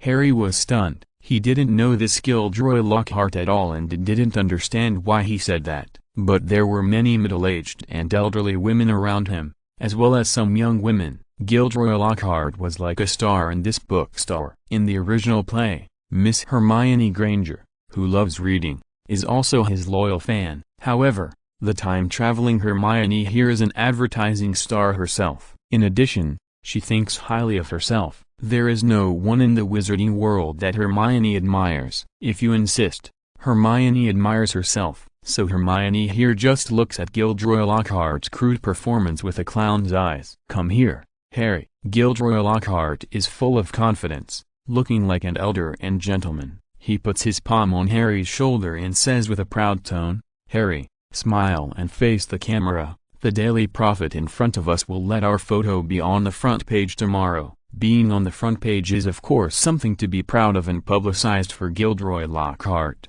a businessman and writer. But for Harry Potter, who is upright and determined to defeat evil, he doesn't think there is anything to be proud of in this matter. But out of politeness, he didn't confront Gilderoy Lockhart face to face. Gilderoy Lockhart began his performance, surrounded by old women who admired him, including Ron's mother Molly Weasley. Ron also said to the beautiful girl Hermione beside him, "My mother admires him the most." "You often read books, you will know how to do it." Hermione interrupted Ron directly and said, "I can't. She is worthy of being my goddess." Ron was proud. In the original play, Ron was not interested in Hermione at first because Hermione, as the heroine of the original play, was a wizard, but also a normal person with many flaws, no femininity, and sometimes behaved very stupidly. But Hermione here would not do any of these. In addition to constantly throwing dirty water on Professor Snape in the case of the Philosopher's Stone, of course, it was later proved that Hermione's guesses and reasoning were all wrong. Gilderoy Lockhart was very proud at this moment, because the appearance of Harry Potter undoubtedly made his popularity rise to a higher level. He is a successful businessman, shamelessness is his motto, and he is very good at hype. Of course, he would not miss this unexpected surprise at this moment. He smiled at the camera of the Daily Prophet and the middle-aged and elderly female fans around him, and said, "Today, here, Harry Potter may not know, nor will he believe, that I will give him all my works." As he said that, he held a pile of his shameless fictional books and stuffed them directly into the hands of the still innocent Harry Potter. The cheers of fans came from all around. Then, like a used man, Harry was pushed away mercilessly by Gilderoy Lockhart. It was the first time that Harry saw such a person in the wizarding world. At this moment, Ron's mother Molly Weasley immediately greeted him. She was very good to Harry, but at this moment, facing her favorite idol, she still seemed irrational and said, "Harry, I'll help you get these books." Then she lined up honestly and waited for Gilderoy Lockhart's signature on the spot. Hermione always thought that she was a spectator, but she was destined to be an actor with a system option. A system options dialog box popped up in front of him. Option 1. Rush to Gilderoy Lockhart, jump onto his desk, look down at him and say, "You ask me what the West Factory is? I'm telling you now. The things that your East Factory doesn't dare to manage, we at the West Factory manage. Those that your East Factory doesn't dare to kill, we at the West Factory kill. In a word, we manage what the East Factory can manage, and we manage even more what the East Factory can't manage. Execute first and report later.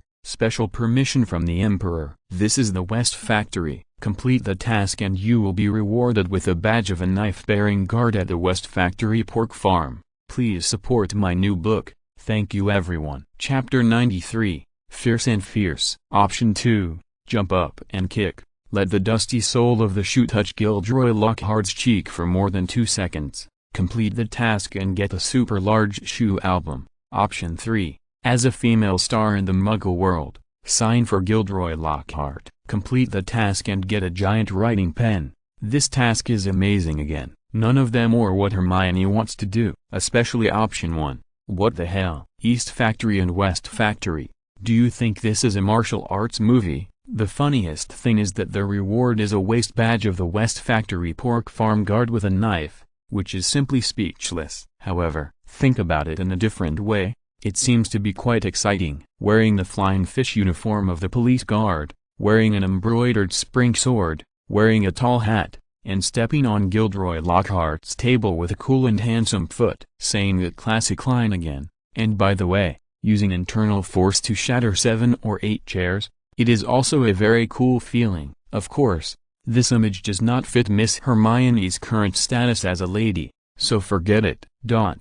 After a comparison, option 3 is a little simpler. Option 2 is the same as option 1, lacking the element of being funny. Beating people is very satisfying, but it is too damaging to the image. After all, Hermione is a beautiful fairy witch, not a bandit or a chivalrous female knight. Hermione, who has always been low-key, had no choice but to take the initiative to walk up to the system option task. Everyone who approached Hermione was amazed by her beautiful face. Even Gilderoy Lockhart, who was knowledgeable and thick-skinned, was stunned for a while. Gilderoy Lockhart had seen many beauties of all kinds, but it was really rare to see someone as perfect as Miss Hermione. Who is this? Even though Gilderoy Lockhart's book signing event did not allow queue jumping, Miss Hermione was so special that Gilderoy Lockhart took the initiative to greet her. Hermione smiled slightly and was very charming. "I am Zhao Zilong from Changshan." For a moment,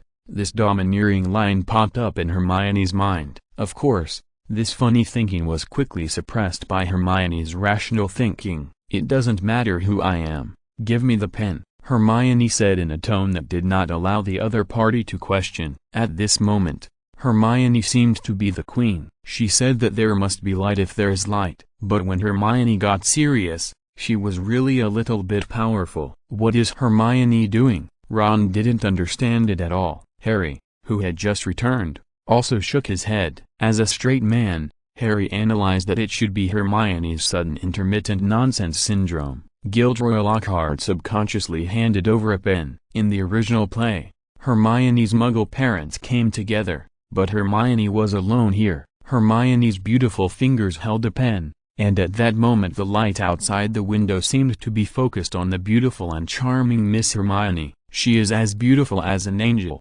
The little fangirl Ginny Weasley, who was just captured today, couldn't help but feel overjoyed. Once again, I was impressed by the ingenuity of nature. Gilderoy Lockhart opened his eyes wide, and saw the beautiful girl in front of him pick up the pen and write a few big characters on the book in front of him. It was too sloppy to make out. I could barely make out the word "minutes." Hermione wrote it so sloppily on purpose. "Congratulations on completing option 3 task, and get a giant writing pen as a reward." The task was completed, and there was no secret joy in my heart, but there was a sense of relief. Hermione dropped the pen, turned around and left. Gilderoy Lockhart and the people around him were left wondering what Hermione was doing. Just because she was beautiful, could she do whatever she wanted? "Hermione, what were you doing just now?" Ron looked at Hermione and asked again. Hermione looked at Harry and Ginny Weasley, and smiled and replied,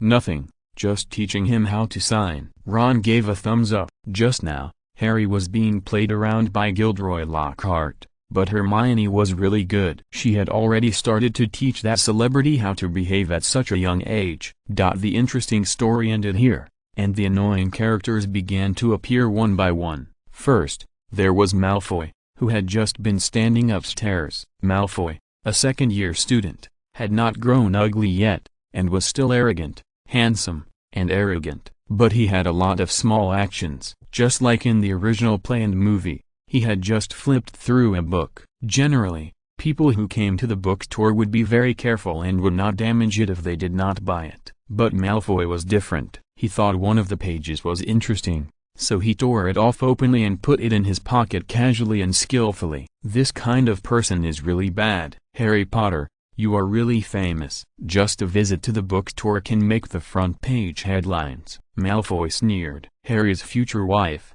Ginny Weasley, stood up. Although she was fascinated by Hermione's beauty, Harry was her first idol after all, and she did not allow others to say that to him in front of her. "Don't bother him." Ginny Weasley stood up and warned fiercely. Malfoy looked at the little guy and laughed. "Harry, do you have a new girlfriend?" Harry's face was ugly. Why was Malfoy so annoying? His words sounded extremely harsh. "Don't be so rude, Draco." A middle-aged man with the same hair color as Malfoy and combed his hair back also appeared. He looked very bad, although it was not difficult to see that he was also a handsome guy when he was young. But in the wizarding world, no one stipulates that handsome guys can't be villains. Voldemort was also good-looking when he was young. The middle-aged man who appeared after Malfoy was Lucius Malfoy, Malfoy's father. He looked like a gentleman, but in fact he was a villain who was even more evil than Malfoy.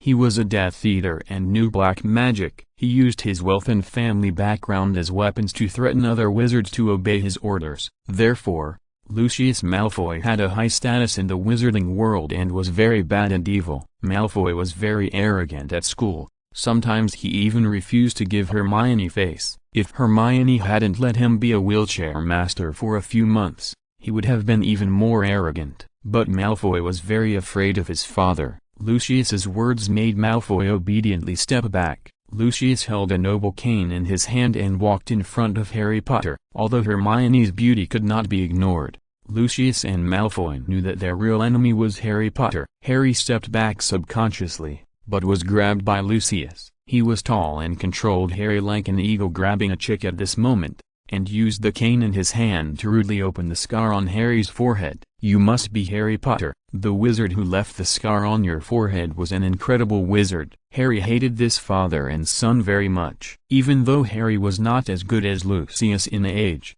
size, and magic, he never bowed to evil forces. "Voldemort killed my parents. He is a demon. He is my enemy." Harry's resolute eyes made even Lucius tremble in his heart. This brat is indeed not simple. To dare to call the mysterious man by his name, you are either bold or crazy. Obviously, children speak without restraint. Harry can call Voldemort in front of everyone, but Lucius, who has a prominent status, dare not. Chapter 94, Voldemort's Diary. In the original series, Hermione also stood up at this time and successfully attracted a wave of hatred. It must be said that the girls who stood up for Harry all had a bad ending in this movie. First of all, Ginny Weasley was used and threatened by Voldemort for almost a whole year. She lived in the most fear at a young age and almost died. And Hermione was targeted by Malfoy and Lucius in the original series at this time. It was also at this time that Hermione's mudblood origin was directly brought to the surface. Just like the students in a class, the rich second generation and the poor children live together. Everyone does not distinguish their identities. They are all human beings, 2 eyes and 1 nose.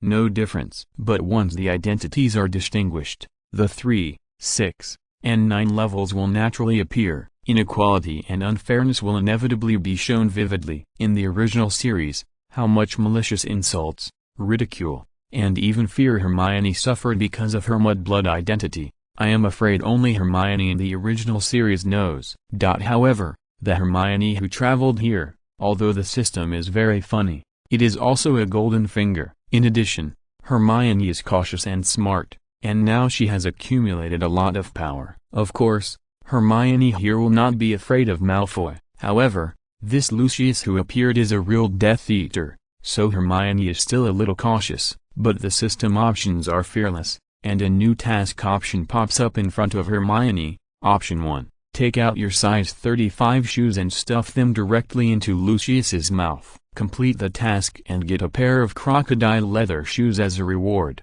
Option 2. Applaud, praise Lucius for what he said, worthy of being a noble person, and criticize Harry for being a little ungrateful. Complete the task and get a pot of fence-sitters. Option 3. Stand up and accuse Lucius of not daring to call Voldemort's name directly, and be cowardly. Complete the task and get a basic attribute plus 1 reward. Damn it! These 3 options are very embarrassing. Option 1 is undoubtedly a happy revenge, which is cool, but how to clean up the mess is a headache. Option 2 is undoubtedly a two-faced style. To put it nicely, a man of insight is a hero, and he plays by the wind. To put it bluntly, he is neither a good person nor a bad person. Impossible. Even if it is easy, Hermione will not choose this option. Then we can only choose option 3, which is to follow the original drama route. Hermione cleared her throat and stood up reluctantly. Damn it, if it is not a system option, Hermione would never stand up. What's the point of standing up? In addition to getting a little verbal pleasure, it will only cause trouble. It's too much of a loss. As soon as Hermione appeared, the effect was immediate. After all, the hidden beauty that can topple a country is no joke. Those who dare not call Voldemort's name directly are cowards. Yo, awesome. Who is this? Dare to directly disobey Lucius's face. You know, Lucius has always been the one who finds trouble with others. Now, he is actually being cured by a little girl. But this little girl is really pretty. As a descendant of a Muggle, you dare to point fingers in front of me? Lucius was obviously well prepared. He not only investigated Harry's affairs, but also knew about Hermione and Ron who were around Harry. Otherwise, There were so many students in Hogwarts, and the noble Lucius naturally could not know all of them. Even the headmaster Dumbledore did not dare to guarantee that he knew every student in the college. Congratulations on completing the task. Reward basic attributes +1. Basic attributes are still of some value, which makes Hermione, who stood up to attract hatred, feel a little better. Hermione did not intend to refute her origin like Hermione in the original play, with a red face and anger. There was no point. It would only make her look very narrow-minded. But what people did not expect was that Malfoy actually stood up at this time. His full name is actually Draco Malfoy. It is more appropriate to call him Draco, but Malfoy is more smooth. Malfoy's voice was a little nervous. It can be seen that he is really afraid of his father, but for the sake of his beloved girl, he still has the courage. Hermione, apologize to my dad. Malfoy was going to marry the beautiful Hermione in the future. If Hermione and Lucius were to be at loggerheads now, it would be really difficult for Malfoy. In the original series, Malfoy and Lucius were on the same front, despising and persecuting Hermione together. But the Malfoy here was different. Although Malfoy had wanted to break up with Hermione, he finally compromised. He felt that there was really no other girl as beautiful as Hermione in the world, and Malfoy still didn't want to lose Hermione completely. Why should I apologize? Didn't you hear him insult my background just now? Hermione was very disappointed with Malfoy. Lucius was even more disappointed with Malfoy. Draco Dad, Miss Hermione Granger is the only girl I like in school. She is different from Harry Potter and the others. Don't blame her, seeing that his son was obsessed with sex and dared to speak for a mudblood in front of him. Lucius, who always valued bloodline, turned blue with anger. He vomited and roared, "Get out of here. You are such a disgrace. I will deal with you when I get back." Even if he wanted to beat and scold his son, he couldn't do it in front of everyone. It was too rude and embarrassing. He could only let this useless thing get out of his sight. Lucius, you are so excessive to your own son. It's really unbearable. Ron's father, Arthur Weasley, came over. The two adults began to argue with each other. However, judging from their appearance, it must be admitted that Lucius was better, even though he had a useless son. But Lucius was dressed brightly. Arthur Weasley was covered in dust and dirt because he used inferior Floo powder, just like he had just come out of a mine. "Weasley, look at you, you are really embarrassing the Ministry of Magic," Lucius then mocked. "And look at the things you prepared for your child. I am not mistaken, they are all second-hand." As he said that, Lucius picked up a book in Ginny Weasley's backpack very subtly. It was indeed second-hand. He threw the book back in with disdain, and outsiders did not notice anything unusual. But Hermione clearly saw that there was an extra book in Ginny Weasley's backpack, and Hermione was willing to call it Death Note. It was Voldemort's thing, but only Hermione knew it at the moment. Lucius continued to taunt, "If the salary of your job is not enough to take care of yourself and your children, then I advise you, Weasley, not to do it anymore. The Ministry of Magic can't afford such a person." Arthur Weasley's expression began to become embarrassed. He was a very good-tempered person and would not get angry directly because of Lucius's taunting.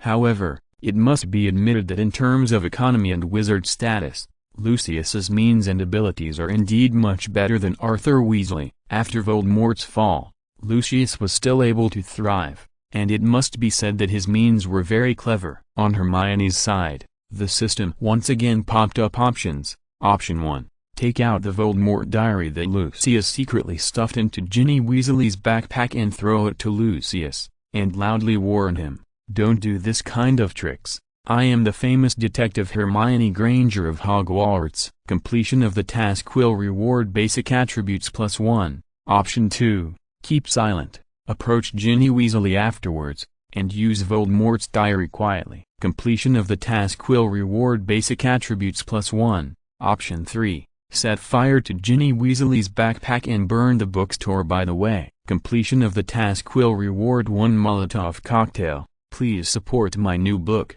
Thank you everyone. Chapter 95. I see how charming the Green Mountains are. Molotov cocktails are good. Hermione remembers that in a certain game, Molotov cocktails are good weapons. But option 3 is still a little unreliable. Option 1 is also the same. If you throw Voldemort's Death Diary, directly to Lucius. Wouldn't that expose yourself on the spot? You still need to plan before you act. Think twice before you act, and don't be careless and lose the Jingzhu. After thinking about it, it's better to go with option 2, keep a low profile. The system seems to have finally remembered that Hermione is a cautious and beautiful woman. Hermione remained silent, but still cooperated with Lucius's perfect performance. I'm afraid Lucius was very happy in his heart.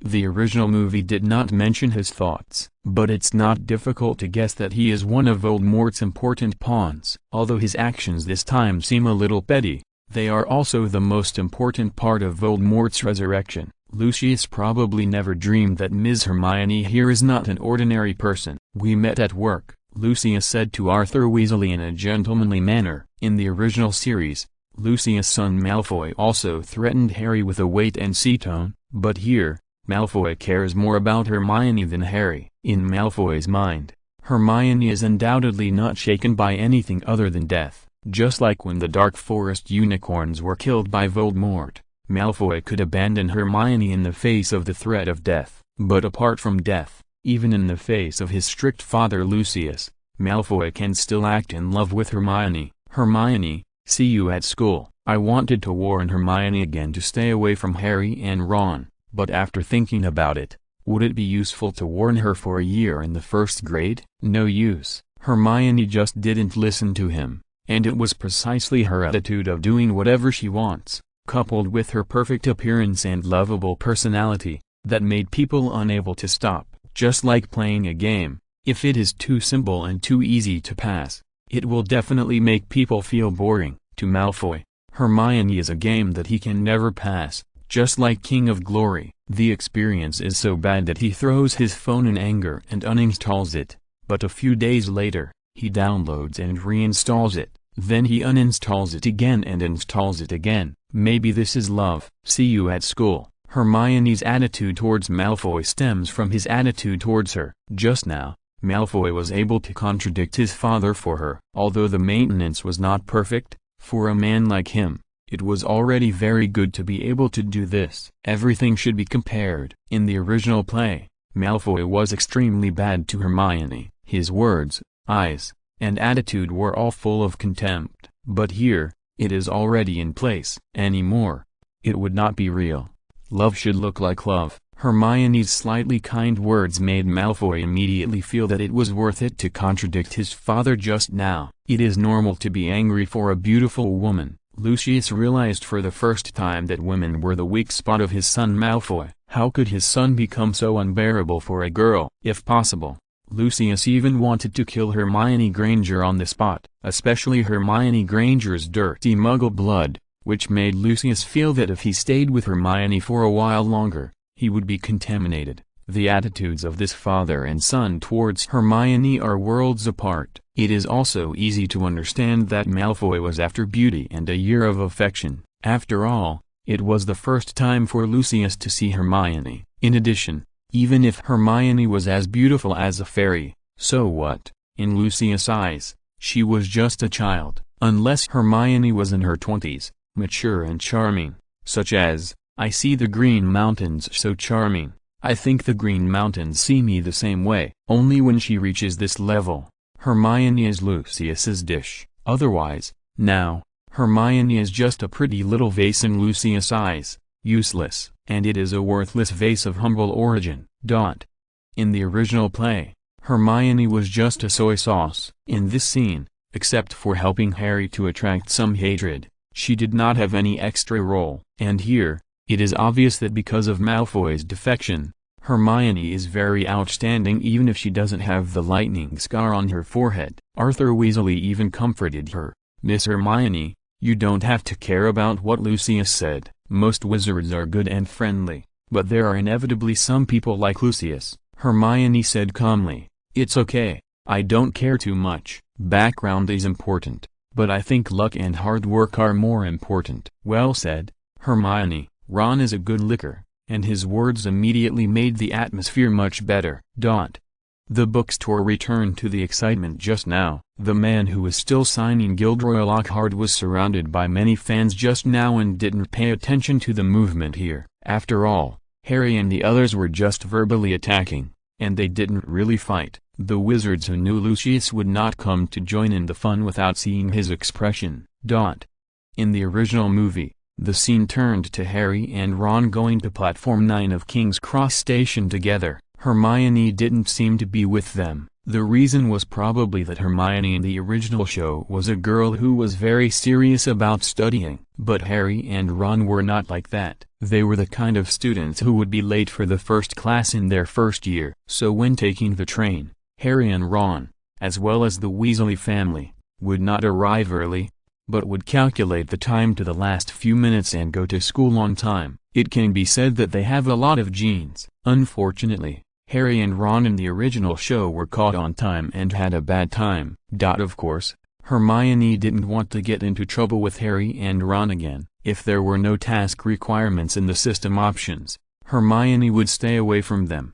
And it just so happened that there was no task option pop-up window at the moment. Hermione said, "I'm afraid I have to catch the train to Hogwarts first, then see you at school." Hermione. Harry also smiled and greeted them. His dusty look was really funny. Hermione endured it, but finally reminded in a hidden way, before leaving, "I still want to remind you, don't be late." Ron promised, "Don't worry Hermione, no matter how stupid we are, it is impossible for us to be late for school." Hermione almost applauded Ron and Harry. "Your ability to set flags is always so powerful, no one can match it." Hermione turned around and left without any nostalgia. If there were no system option tasks, she would not take risks with Harry and Ron. Obviously, Harry and Ron did not pay attention to Hermione's reminder. They and the Weasley family still strolled until the last few minutes, and then came to the 9th platform train station of King's Cross Station. "Ginny, don't be nervous. Just rush over with your luggage." Molly Weasley comforted her daughter. Ginny Weasley looked back at Harry, her first idol. She felt that what Miss Hermione said before leaving was right. Her idol and her stupid brother were indeed sick in some aspects, so as not to be infected in the future. When she arrived at Hogwarts, she should get closer to Senior Hermione, whom she fell in love with at first sight. Obviously, Ginny Weasley here has a future with such awareness. Ginny Weasley's little figure quickly disappeared into the platform wall, and then Arthur Weasley and his wife quickly rushed in. It was the first time for their little daughter to go to Hogwarts, and they had to send her to the train. If you're listening to this novel on a channel other than Fanfic World, it means they downloaded and uploaded it without effort. We cordially invite you to visit our channel, Mundo Fanfic Novelist. There you'll find the original version of this story and you can explore many other novels of various genres. We're waiting for you to immerse yourself in a world of incredible novels. Chapter 96 Quietly stunning everyone. The train was very lively, and the beautiful Hermione was thinking about her own things. Although she had picked up money again when she got on the train just now, she didn't know who dropped it. Perhaps it was because Hermione was too beautiful, and if she got too close, she would feel inferior. Only a rich boy like Malfoy who was shameless and had a high status could get close to her calmly. Even if ordinary little wizards saw Hermione sitting in a small compartment, it was not easy for them to get close to her. Ginny Weasley got on the train under the eyes of her parents. It was a close call. As soon as she got on the train started. She didn't know whether her unlucky brother and her idol Harry got on the train. Ginny Weasley's worry didn't last long, because she saw Miss Hermione Granger shining in the compartment from a distance. If Hermione hadn't been close to her in Diagon Alley, Ginny Weasley might not have the courage at this moment. But when she thought of such a beautiful little sister, who was approachable, and her good smell would make people intoxicated. So Ginny Weasley finally mustered up her courage and ran over with a blushing face. Hermione was very sensitive. She felt that there was danger approaching and almost complained, "Don't come over here." But Hermione knew that her previous option task was not yet completed. Even if Ginny Weasley didn't come over, she would take the initiative to go over. It's a blessing in disguise, and it's a disaster. Just go for it, Sister Hermione. Hermione replied with a pleasant face. "Come and sit down, Ginny Weasley," Hermione asked with a smile. "Where are your brothers Ron and Harry?" "I don't know." They didn't listen to Sister Hermione's advice and insisted on catching the train on time. I don't know where they are now. Hermione smiled. Then don't worry about them. Hermione's eyes looked at Ginny Weasley's schoolbag intentionally or unintentionally. There was a diary of Voldemort in it. Hermione really wanted to throw it into the crematorium and burn it. As expected, the system options popped up immediately after Ginny Weasley approached. Option 1. Tell Ginny Weasley that there is a scary diary in your schoolbag. Give it to your sister and she will help you throw it away. Completing the task will reward you with a touching person trophy. Option 2. You have to fart quietly and surprise everyone. Completing the task will reward you with a Fart King medal. Option 3. Guide Ginny Weasley as a senior and touch Voldemort's diary. Completing the task will reward you with basic attributes +2.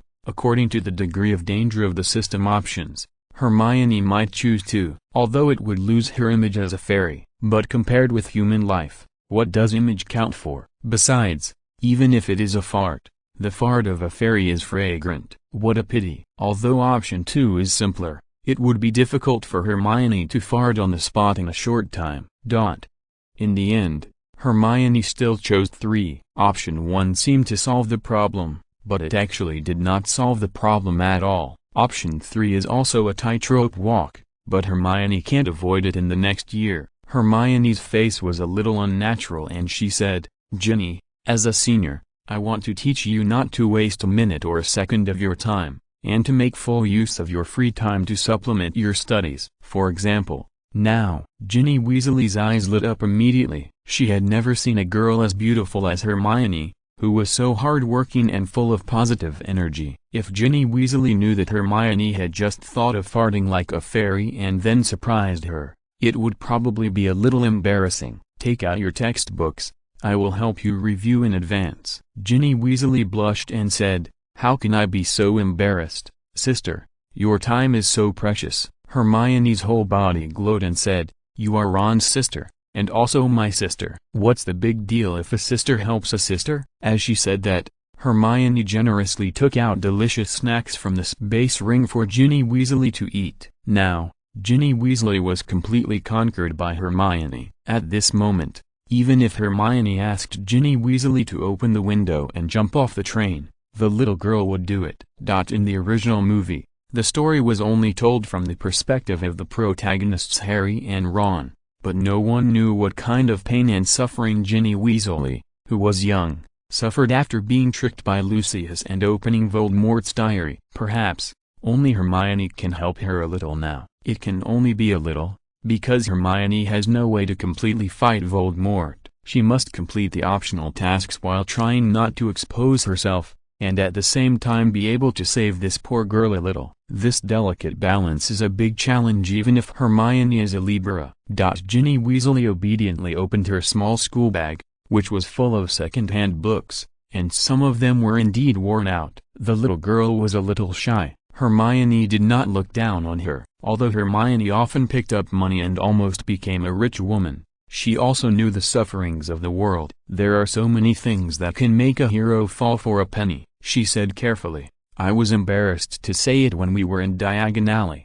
but now you are on your way to school. Hermione pinched Ginny Weasley's little face and said, Since you call me sister, I can't watch you suffer. I have a few new books here, as well as teaching materials that I think will help you learn first-year knowledge. I'll give them to you. How can this be? Ginny Weasley was shy. She knew that these magic books were very expensive after being in Diagon Alley. Otherwise Ginny Weasley would not use second-hand books. Hermione smiled and said, Money is something outside of my body. You just need to listen to your sister in the future. This is nothing to me. Hermione continued to instruct Ginny Weasley. Going to school is also considered entering the world. Ginny, you have to learn to judge people, recognize the world, and you should also understand who is your benefactor. Hermione has always been low-key, and it is the best choice not to have more contact with Ginny Weasley. But perhaps Hermione saw her own shadow in Ginny Weasley. They are all little girls,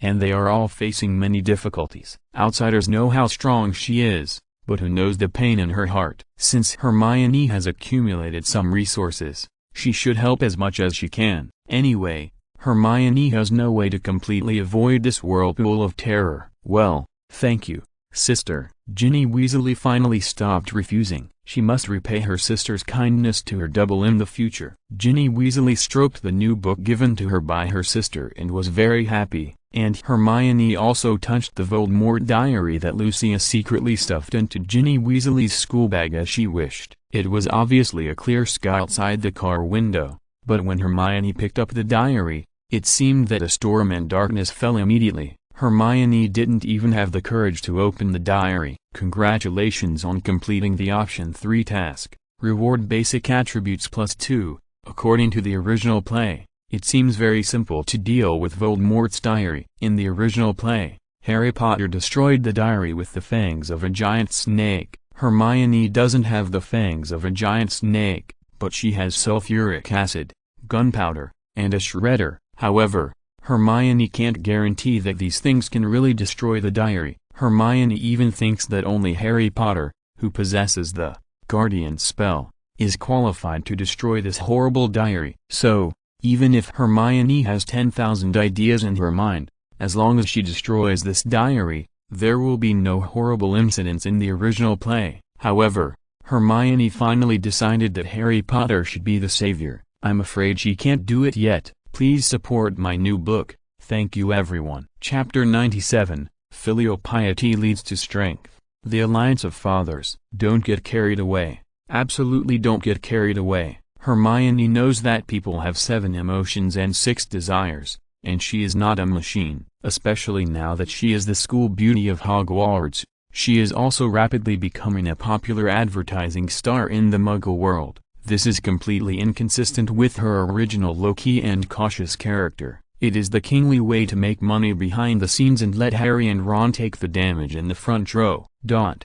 Similarly, she can't pull troubles and hot potatoes into her arms just because she sympathizes with Ginny Weasley and feels that she is cute and pitiful. This is very dangerous and irrational. She can secretly help Ginny Weasley, but she must not get involved, let alone let Voldemort in the dark suspect. She must let others think that she is an ordinary female wizard who is exaggerated and beautiful. The most ordinary is the safest. There are many celebrities, such as the great writer Gilderoy Lockhart who has just appeared recently, but people like him, even the Death Eater Lucius will not look at him more, let alone the terrible Voldemort. Therefore, Hermione also has to develop like Gilderoy Lockhart, completing the strange tasks of the system to become famous, while not letting the evil forces pose a threat.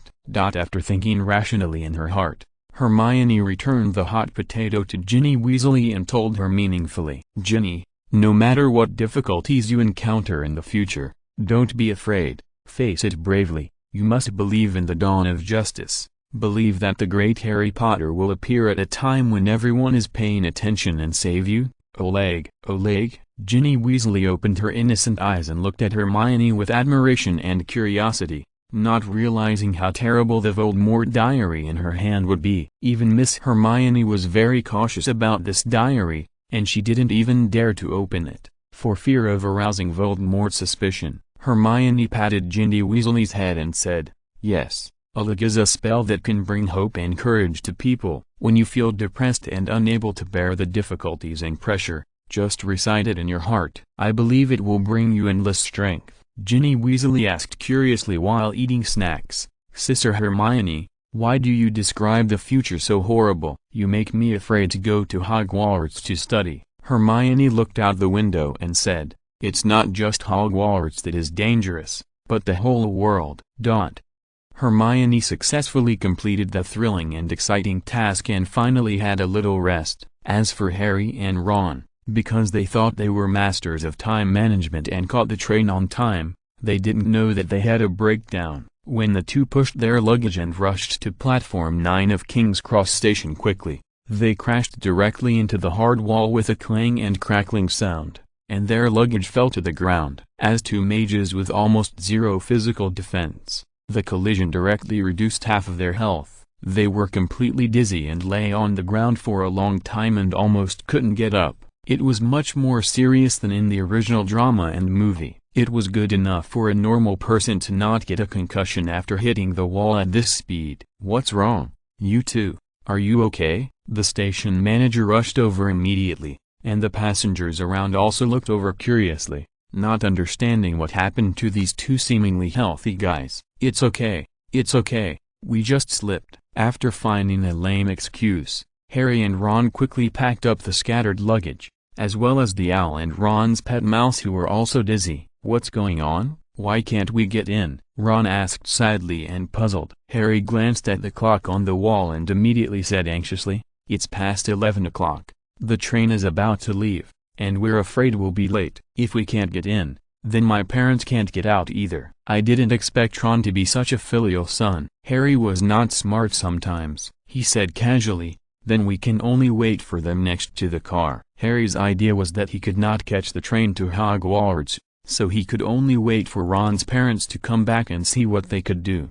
However, Ron was a filial son, and he said, "Oh, right, the car. Harry, I have an idea." So, Ron here performed exceptionally well. Just like in the original play, he drove his father, the head of the Ministry of Magic's Misuse of Muggle Artifacts Department, the flying car to find the train to Hogwarts. The magic world and the Muggle world are not two latitudes. Just like the rich area and the slums, they are all on the same continent, but because of some deep-rooted rules and barriers, most Muggles do not know that there is a magic world. Just like the poor people in ancient times thought that the emperor ate meat buns every day, thinking and identity limit their imagination. But wizards all know about Muggles, but most of the old-fashioned wizards are noble in their bones and look down on the dirty and lowly mudbloods. They are unwilling to lower themselves to understand and contact Muggles, but they don't know that the technological products developed by Muggles are catching up with the wizard magic they think they have, and even surpassing it in some areas. Harry has already experienced Ron's filial piety. As his father, Arthur Weasley is also a member of the Father-Worry Alliance. When the car flew up, Harry said to Ron, "Ron, I must tell you that most people in the Muggle world have never seen a flying car." Harry and Ron would not know that they would appear in the sky of the Muggle world in Arthur Weasley's flying car, and it would appear on the front page of the Daily Prophet that night. "Very glorious." "Oh," Ron nodded, and quickly turned on the advanced device of the flying car to become invisible. "That's right, even the car can be invisible." From this, we can see that the invisibility cloak left by Harry's father is not a very remarkable thing. There are many kinds of magic that can make people invisible. Of course, different origins have different values. At present, the car can be invisible. After being invisible, all objects in the car will disappear from people's eyes. Harry's invisibility cloak and Hermione's invisibility cloak have this function, and Hermione's invisibility cloak even has more functions. It's just that Harry's invisibility cloak has an extraordinary origin. It is one of the Deathly Hallows and has higher artistic value. Hermione's invisibility cloak has better quality and function, and flying cars and invisibility are more like magic products on an assembly line. The tradition of the Weasley family is not so stable. For example, their owl is very funny. Their family's financial situation is very tight. Their flu powder, well, is grey and dirty, and it's hard to describe. Similarly, old Weasley's charming car definitely has unexpected functions, such as, Ron, who was driving at the moment, suddenly showed a bitter face and looked at Harry and said, "The cloaking device is broken." Harry seemed to have a premonition. After all, their family had never been reliable. "We can only fly lower, so that fewer Muggles can see us." Ron nodded. Fortunately, hard work pays off. Ron drove his father's charming car and took Harry with him, and finally heard the sound of a train. There may be many trains, but this one is different. "Ron, this sound is not right." Ron turned around and screamed ah! He saw that the train was behind their car. If they were to load it up and run over it, they would probably be killed. Chapter 98, Fast and Furious, The Gift of the Hopping Willow. Harry and Ron have an adventurous nature. This is the same as the death nature of Detective Conan. Wherever they go, people will die and there will be murders. Harry and Ron are like chemicals. They are fine when they are separated, but once they touch, unknown events will occur. For example, now, the sky is so big. Even if Ron and Harry are smart and follow the train track to find the train, The probability of being hit by the train from behind is almost 0.001%, but luck is so good. It's like winning the lottery. When Ron and Harry's car was about to be hit by the train, Ron's adrenaline surged, and the power of the Akina Mountain god of cars imprinted in his soul burst out. He turned the steering wheel quickly, and adrift randomly threw the lucky audience Harry out. Fortunately, Harry had a strong desire to survive. When his whole body was thrown out of the car with the car floating in the air, he quickly stretched out a hand and grabbed the door handle tightly. "Harry!" Ron shouted in worry. Fortunately, he was young and had great driving skills. Ron drove with one hand and stretched out another hand to catch Harry, who fell out of the car. The two were in midair, performing a fast and passionate show. "Ron, your palms are sweaty." It was too slippery, and Harry couldn't hold it. Ron knew that Harry's life was in his hands at the moment. As long as he took the opportunity to kill Harry and let him fall to the ground, he would be the leading actor in this magical world. Just kidding. Ron quickly wiped his palms, grabbed Harry's hand, and pulled Harry up with difficulty. After getting on the car and closing the door, Harry was scared for a while and said breathlessly, "Ron, you really should tell your dad when you go back that the door locks of this car need to be repaired. Riding a flying car is more dangerous than riding a flying broom." But Ron and Harry finally followed the train all the way to Hogwarts without any danger. The details of the movie were not elaborated in the original drama, but it is obvious that the performance of old Weasley's charming car is not good enough. Even if he finds the train, he can't catch up with the speed. After Hermione and Ginny Weasley and other young wizards have arrived at Hogwarts, Harry and Ron's car is still halfway. In fact, when Harry and Ron performed the speed and passion in the air, Hermione happened to see it near the window of the train. At the same time, she was glad that Hermione successfully avoided the danger this time. If she continued to stay with these two troublemakers, it is estimated that the beautiful Ms. Hermione would also be in the dangerous and charming car at this time. It's too dangerous. Letting Akina Mountain's car god Ron drive, Hermione is a million times worried. However, the system option did not miss this precious opportunity. Option 1. Open the window and ride a pink flying broom to save Harry. Completing the task will reward you with +1 basic attribute. Option 2. Tell Ginny Weasley kindly, pointing out the window, "Did you see that? Those two idiots doing aerial acrobatics are your brother and idol." Completing the task will reward you with 1 golden microphone. Option 3. Take out your wireless headphones silently and listen to the classic song Drifting. Drifting, drifting, drifting, drifting. I go around the mountainside, the sound of rain knocking. Drifting, drifting, drifting. I drink my drink quietly and laugh easily. Completing the task will reward you with +1 basic attribute. There is no doubt that Hermione is not interested in the golden microphone rewarded in Option 2. The rewards of Option 1 and Option 3 are valuable. However, Option 1 is too dangerous and too much of a head start, which Hermione does not like. Let's go with Option 3. Off topic. In fact, Hermione's system rewards have included radios, tapes, recorders, and MP3s, but she is short of smartphones. Hermione's business acumen even thought that if she could have the world's first smartphone, then use it for commercial assembly line production and then sell it, there would probably be no future Steve Jobs.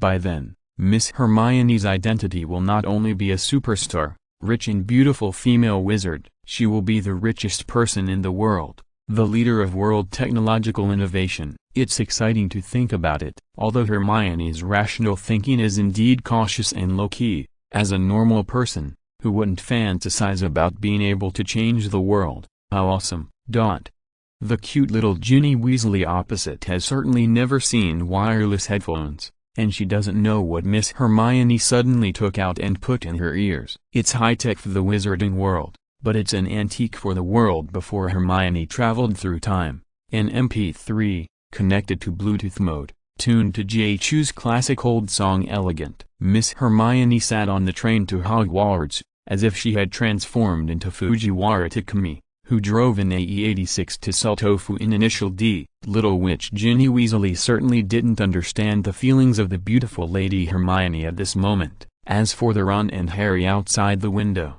who care about them as they walk away and cherish each other, and the charming flying car, congratulations on completing option 3 task, reward basic attribute +1. On the way to Hogwarts for the 2nd year, Miss Hermione Granger was not idle. She added up all the attribute points she had accumulated recently, and counted the things she picked up on the road, the rewards of the system tasks, and the goods she bought with her own money. Magic +29, Health +23, Loki +30, Agility +28, Defense +27, Strength +25, Stealth +21, Pretty +5, Charm +5, Body +5, Skin +5, Wisdom +5.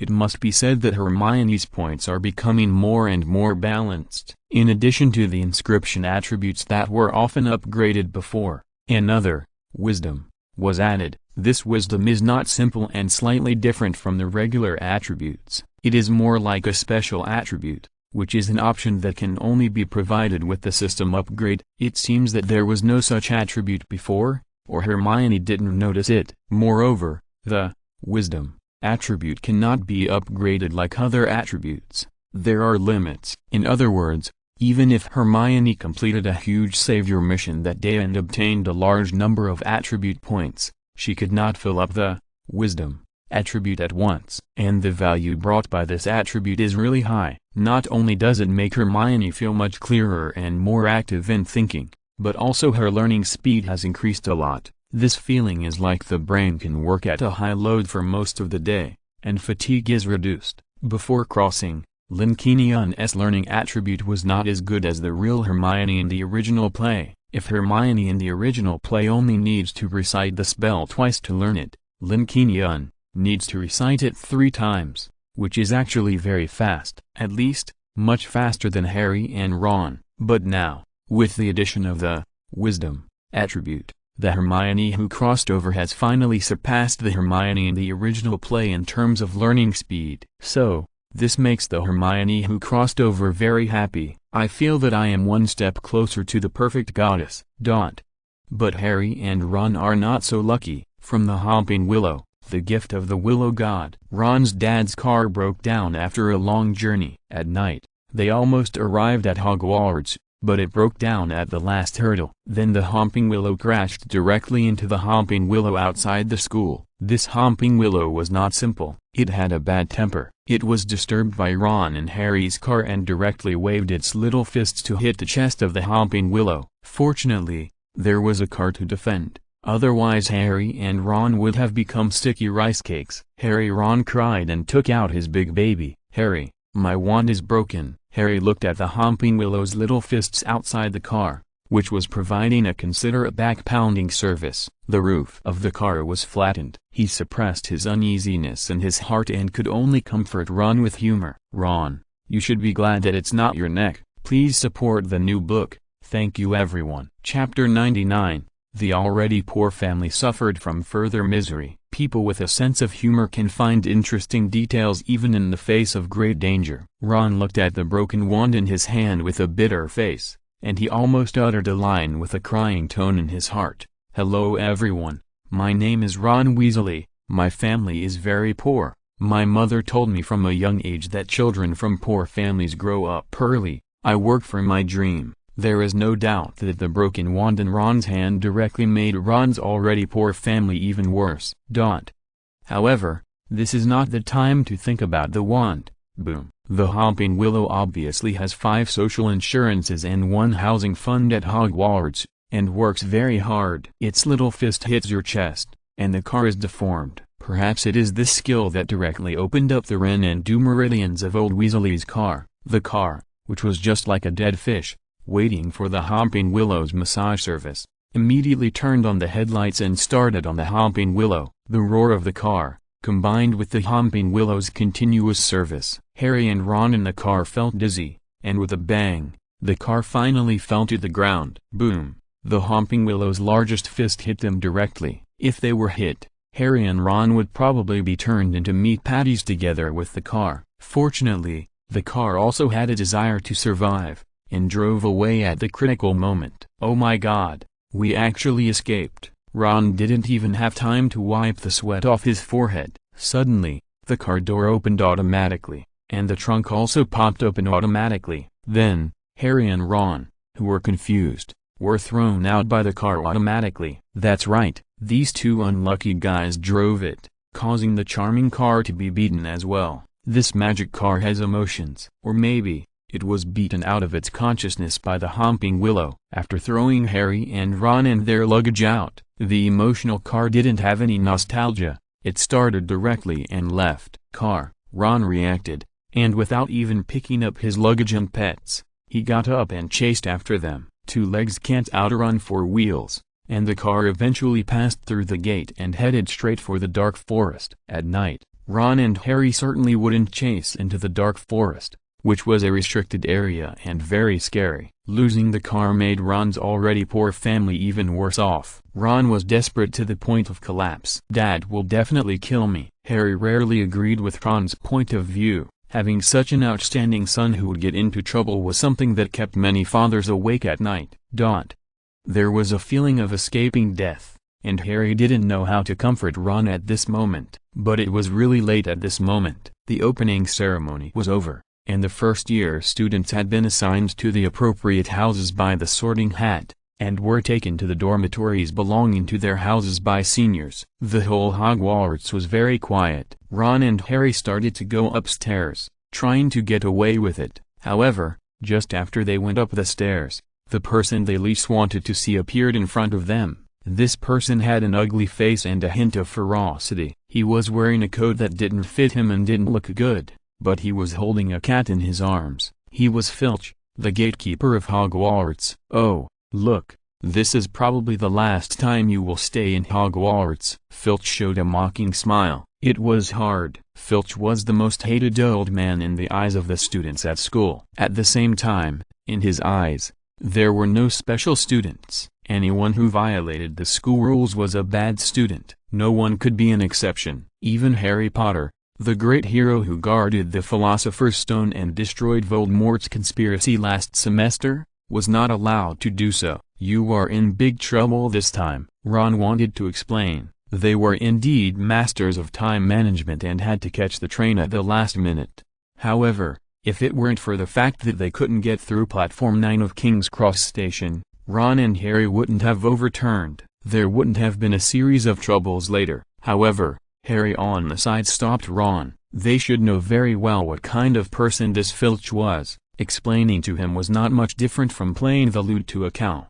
Just like that, Harry and Ron went through many difficulties and finally came to Hogwarts, but they were caught by Filch on the spot, and then they were sent to Professor Snape, who was in cahoots with Filch. In the original movie, Professor Snape was just a supporting role, and his role was obviously not as important as in the first movie. In the case of the Philosopher's Stone, at least Professor Snape was worthy of being smeared, and he was able to take the blame, which was also a role. In this movie, Professor Snape's role was not even as big as Malfoy. He may have a sense of midlife crisis, so he was in a hurry to work overtime in the middle of the night to show himself. He was obviously the head of Slytherin College, but he was intervening in the violation of Gryffindor College students. It is only natural that such behavior would become a joke in the end. Bang! Professor Snape, who was feeling a sense of midlife crisis, slammed the table fiercely, but it was obvious that he had no prestige in front of Harry and Ron. "Look at what you have done." Professor Snape was holding the Daily Prophet in his hand. It should be the evening paper, reporting what happened today. The moving picture showed the flying car driven by Ron, which was photographed by a muggle in midair. "You almost exposed our world. What's more abominable is that you hurt the Hopping Willow. The Hopping Willow is older than you."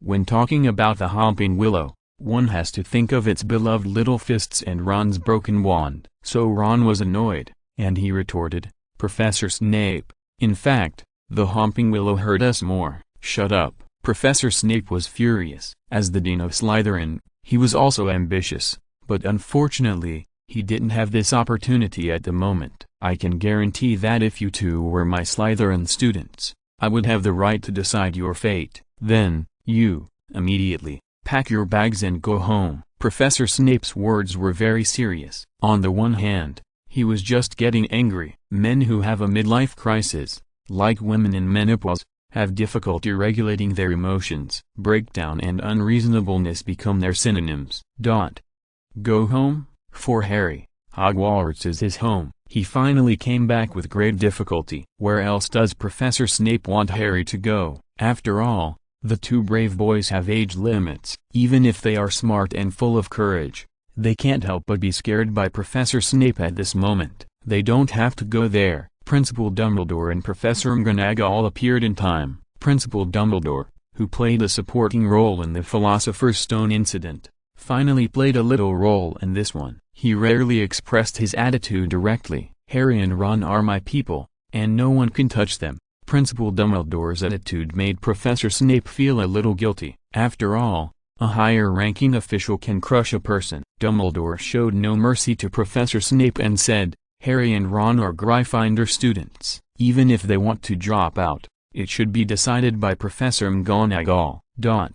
Professor Snape's face was very ugly. His behavior and words tonight were indeed a bit extreme, but it can also be overinterpreted. Perhaps Professor Snape also heard something, so his behavior was the same as that of the mysterious house elf Dobby. Professor Snape did not want Harry to return to Hogwarts, so he tried to drive Harry back before Principal Dumbledore and Professor McGonagall. Of course, this is also an overinterpretation. As for Professor Snape's true thoughts, only he himself knows. Chapter 100. My mother told me that children from poor families grow up early. At this moment, the old but strong, white-haired, but kind-hearted Headmaster Dumbledore looked like hope coming out of the light. He undoubtedly gained a lot of favorability in the hearts of Harry and Ron. Professor McGonagall, let's go pack our bags, Ron said sadly, but he was probably very happy in his heart, because he finally had a reason not to go to school. Look how happy the child was crying. Ron said more than once in the original play that he was afraid of exams. Generally, students who were afraid of exams already knew how their academic performance was. Mr. Weasley, you don't have to worry about being expelled. Professor McGonagall was so kind that it was rare. In contrast, Professor Snape's behavior was too hateful. Ron didn't know whether to be happy or sad for a moment. He looked at Professor McGonagall with wide eyes. You're not going to expel us? Professor McGonagall glanced at Headmaster Dumbledore, then at Harry, and then said to Ron, of course you don't have to be expelled, but you violated the school rules and injured the Hopping Willow, so you must be punished and be punished to do voluntary labor for the school. Ron immediately laughed. This punishment was very light. Professor Snape's face was uncertain, as if he had something to say, but in the end he said nothing. Okay, you should take your luggage back to the dormitory. Professor McGonagall was not as strict as last year. Perhaps she also felt that the future of Hogwarts and the entire magical world depended on the two young men in front of her. After Harry and Ron left, Professor Snape also left in disgrace. Professor McGonagall and Headmaster Dumbledore began to talk. Headmaster, Professor Snape's behavior tonight is a little abnormal. Dumbledore also felt it, but as the headmaster, he naturally would not directly target anyone. The art of balance is king. Perhaps Professor Snape thinks that school rules are above all else, but in the Philosopher's Stone incident, Harry, Ron, and Ms. Hermione, their contributions are not insignificant. It would be ridiculous to expel these two heroes who could fight against Voldemort from Hogwarts just because they were late for school and damaged the Hopping Willow. Professor McGonagall was silent. Professor Snape has always had multiple identities, and everyone knows it, but no one has said it out loud. Harry and Ron, after escaping, Ron complained, today is so unlucky. Harry analyzed, since I met the elves, all the obstacles afterward seem to be that they don't want me to return to Hogwarts. Why don't they want you to return to Hogwarts? Ron was puzzled. I don't know, but I can be sure that something big will happen. The spiral staircase of Hogwarts is magnificent, and the two walked towards the Gryffindor dormitory while talking. Hermione knew that Harry would be targeted this semester. If she hadn't traveled through time and space as Hermione, who was extremely beautiful and stunning, she would probably have been targeted as a mudblood like in the original series. If it weren't for the system option task, She would have wanted to stay as far away from Harry and Ron as possible, but with the system option task, there was no way. It's like a student who doesn't want to go to school or a worker who doesn't want to go to work. Wanting to or not is one thing, and doing it or not is another. As long as you do it, you will gain something, and you can still do it reluctantly. Hermione. When Ron and Harry saw the fairy like Hermione, their eyes lit up. After all the grievances they had suffered today, they just wanted to hug the little beauty in front of them and cry bitterly. Hermione, do you know, our experience today was just too miserable. Especially just now. We were called to see Professor Snape and were almost expelled. Hermione looked at the two unlucky guys with a smile, and said with the wisdom and mischief of a fairy, "So, why do you think Principal Dumbledore and Professor McGonagall suddenly appeared and saved you?" Oh my god, there was no such detail in the original series and movie.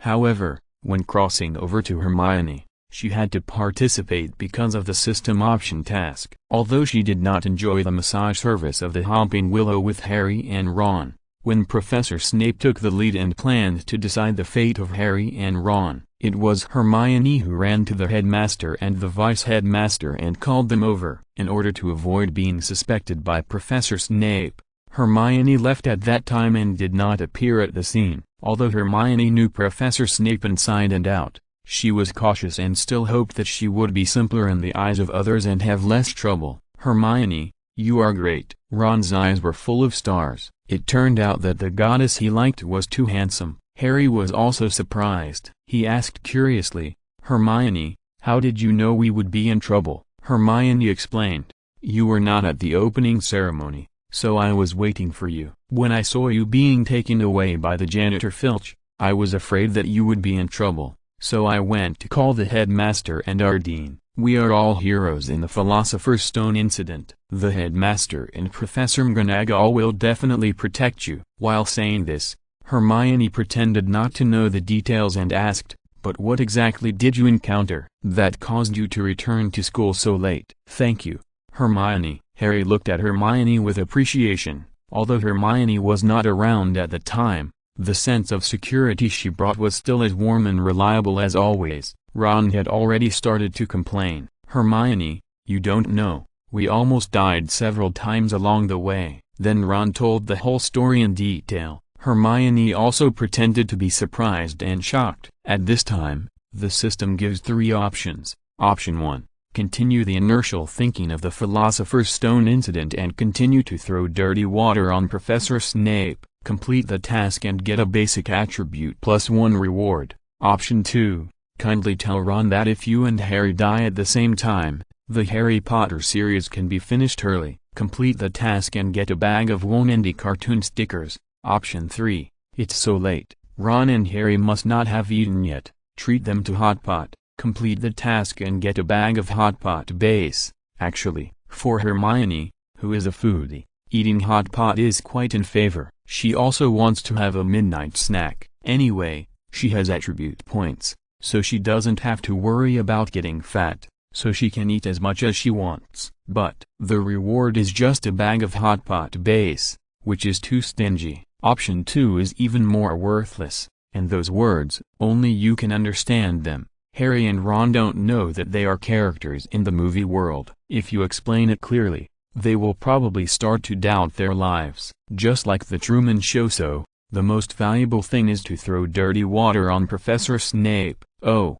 Hermione is familiar with this. She has been doing it for a year, and she has become very familiar with it. Even if the truth comes out in the end, what does it matter? It's easy to make up a false accusation. Hermione thought about it for a while, wasting 2 brain cells, and then she had an idea. Suddenly, in this ancient and solemn castle, in the dark and foggy night, Hermione said in a weird voice, I heard about your experience, and I feel that all this is not accidental, as if it was carefully arranged by the bad guys. Conspiracy theory. Interesting. Talking about this, I can't fall asleep. Harry always felt that Hermione's beautiful big eyes revealed I'm going to make trouble, but Ron was very cooperative. He was completely into the state and agreed, I think so too.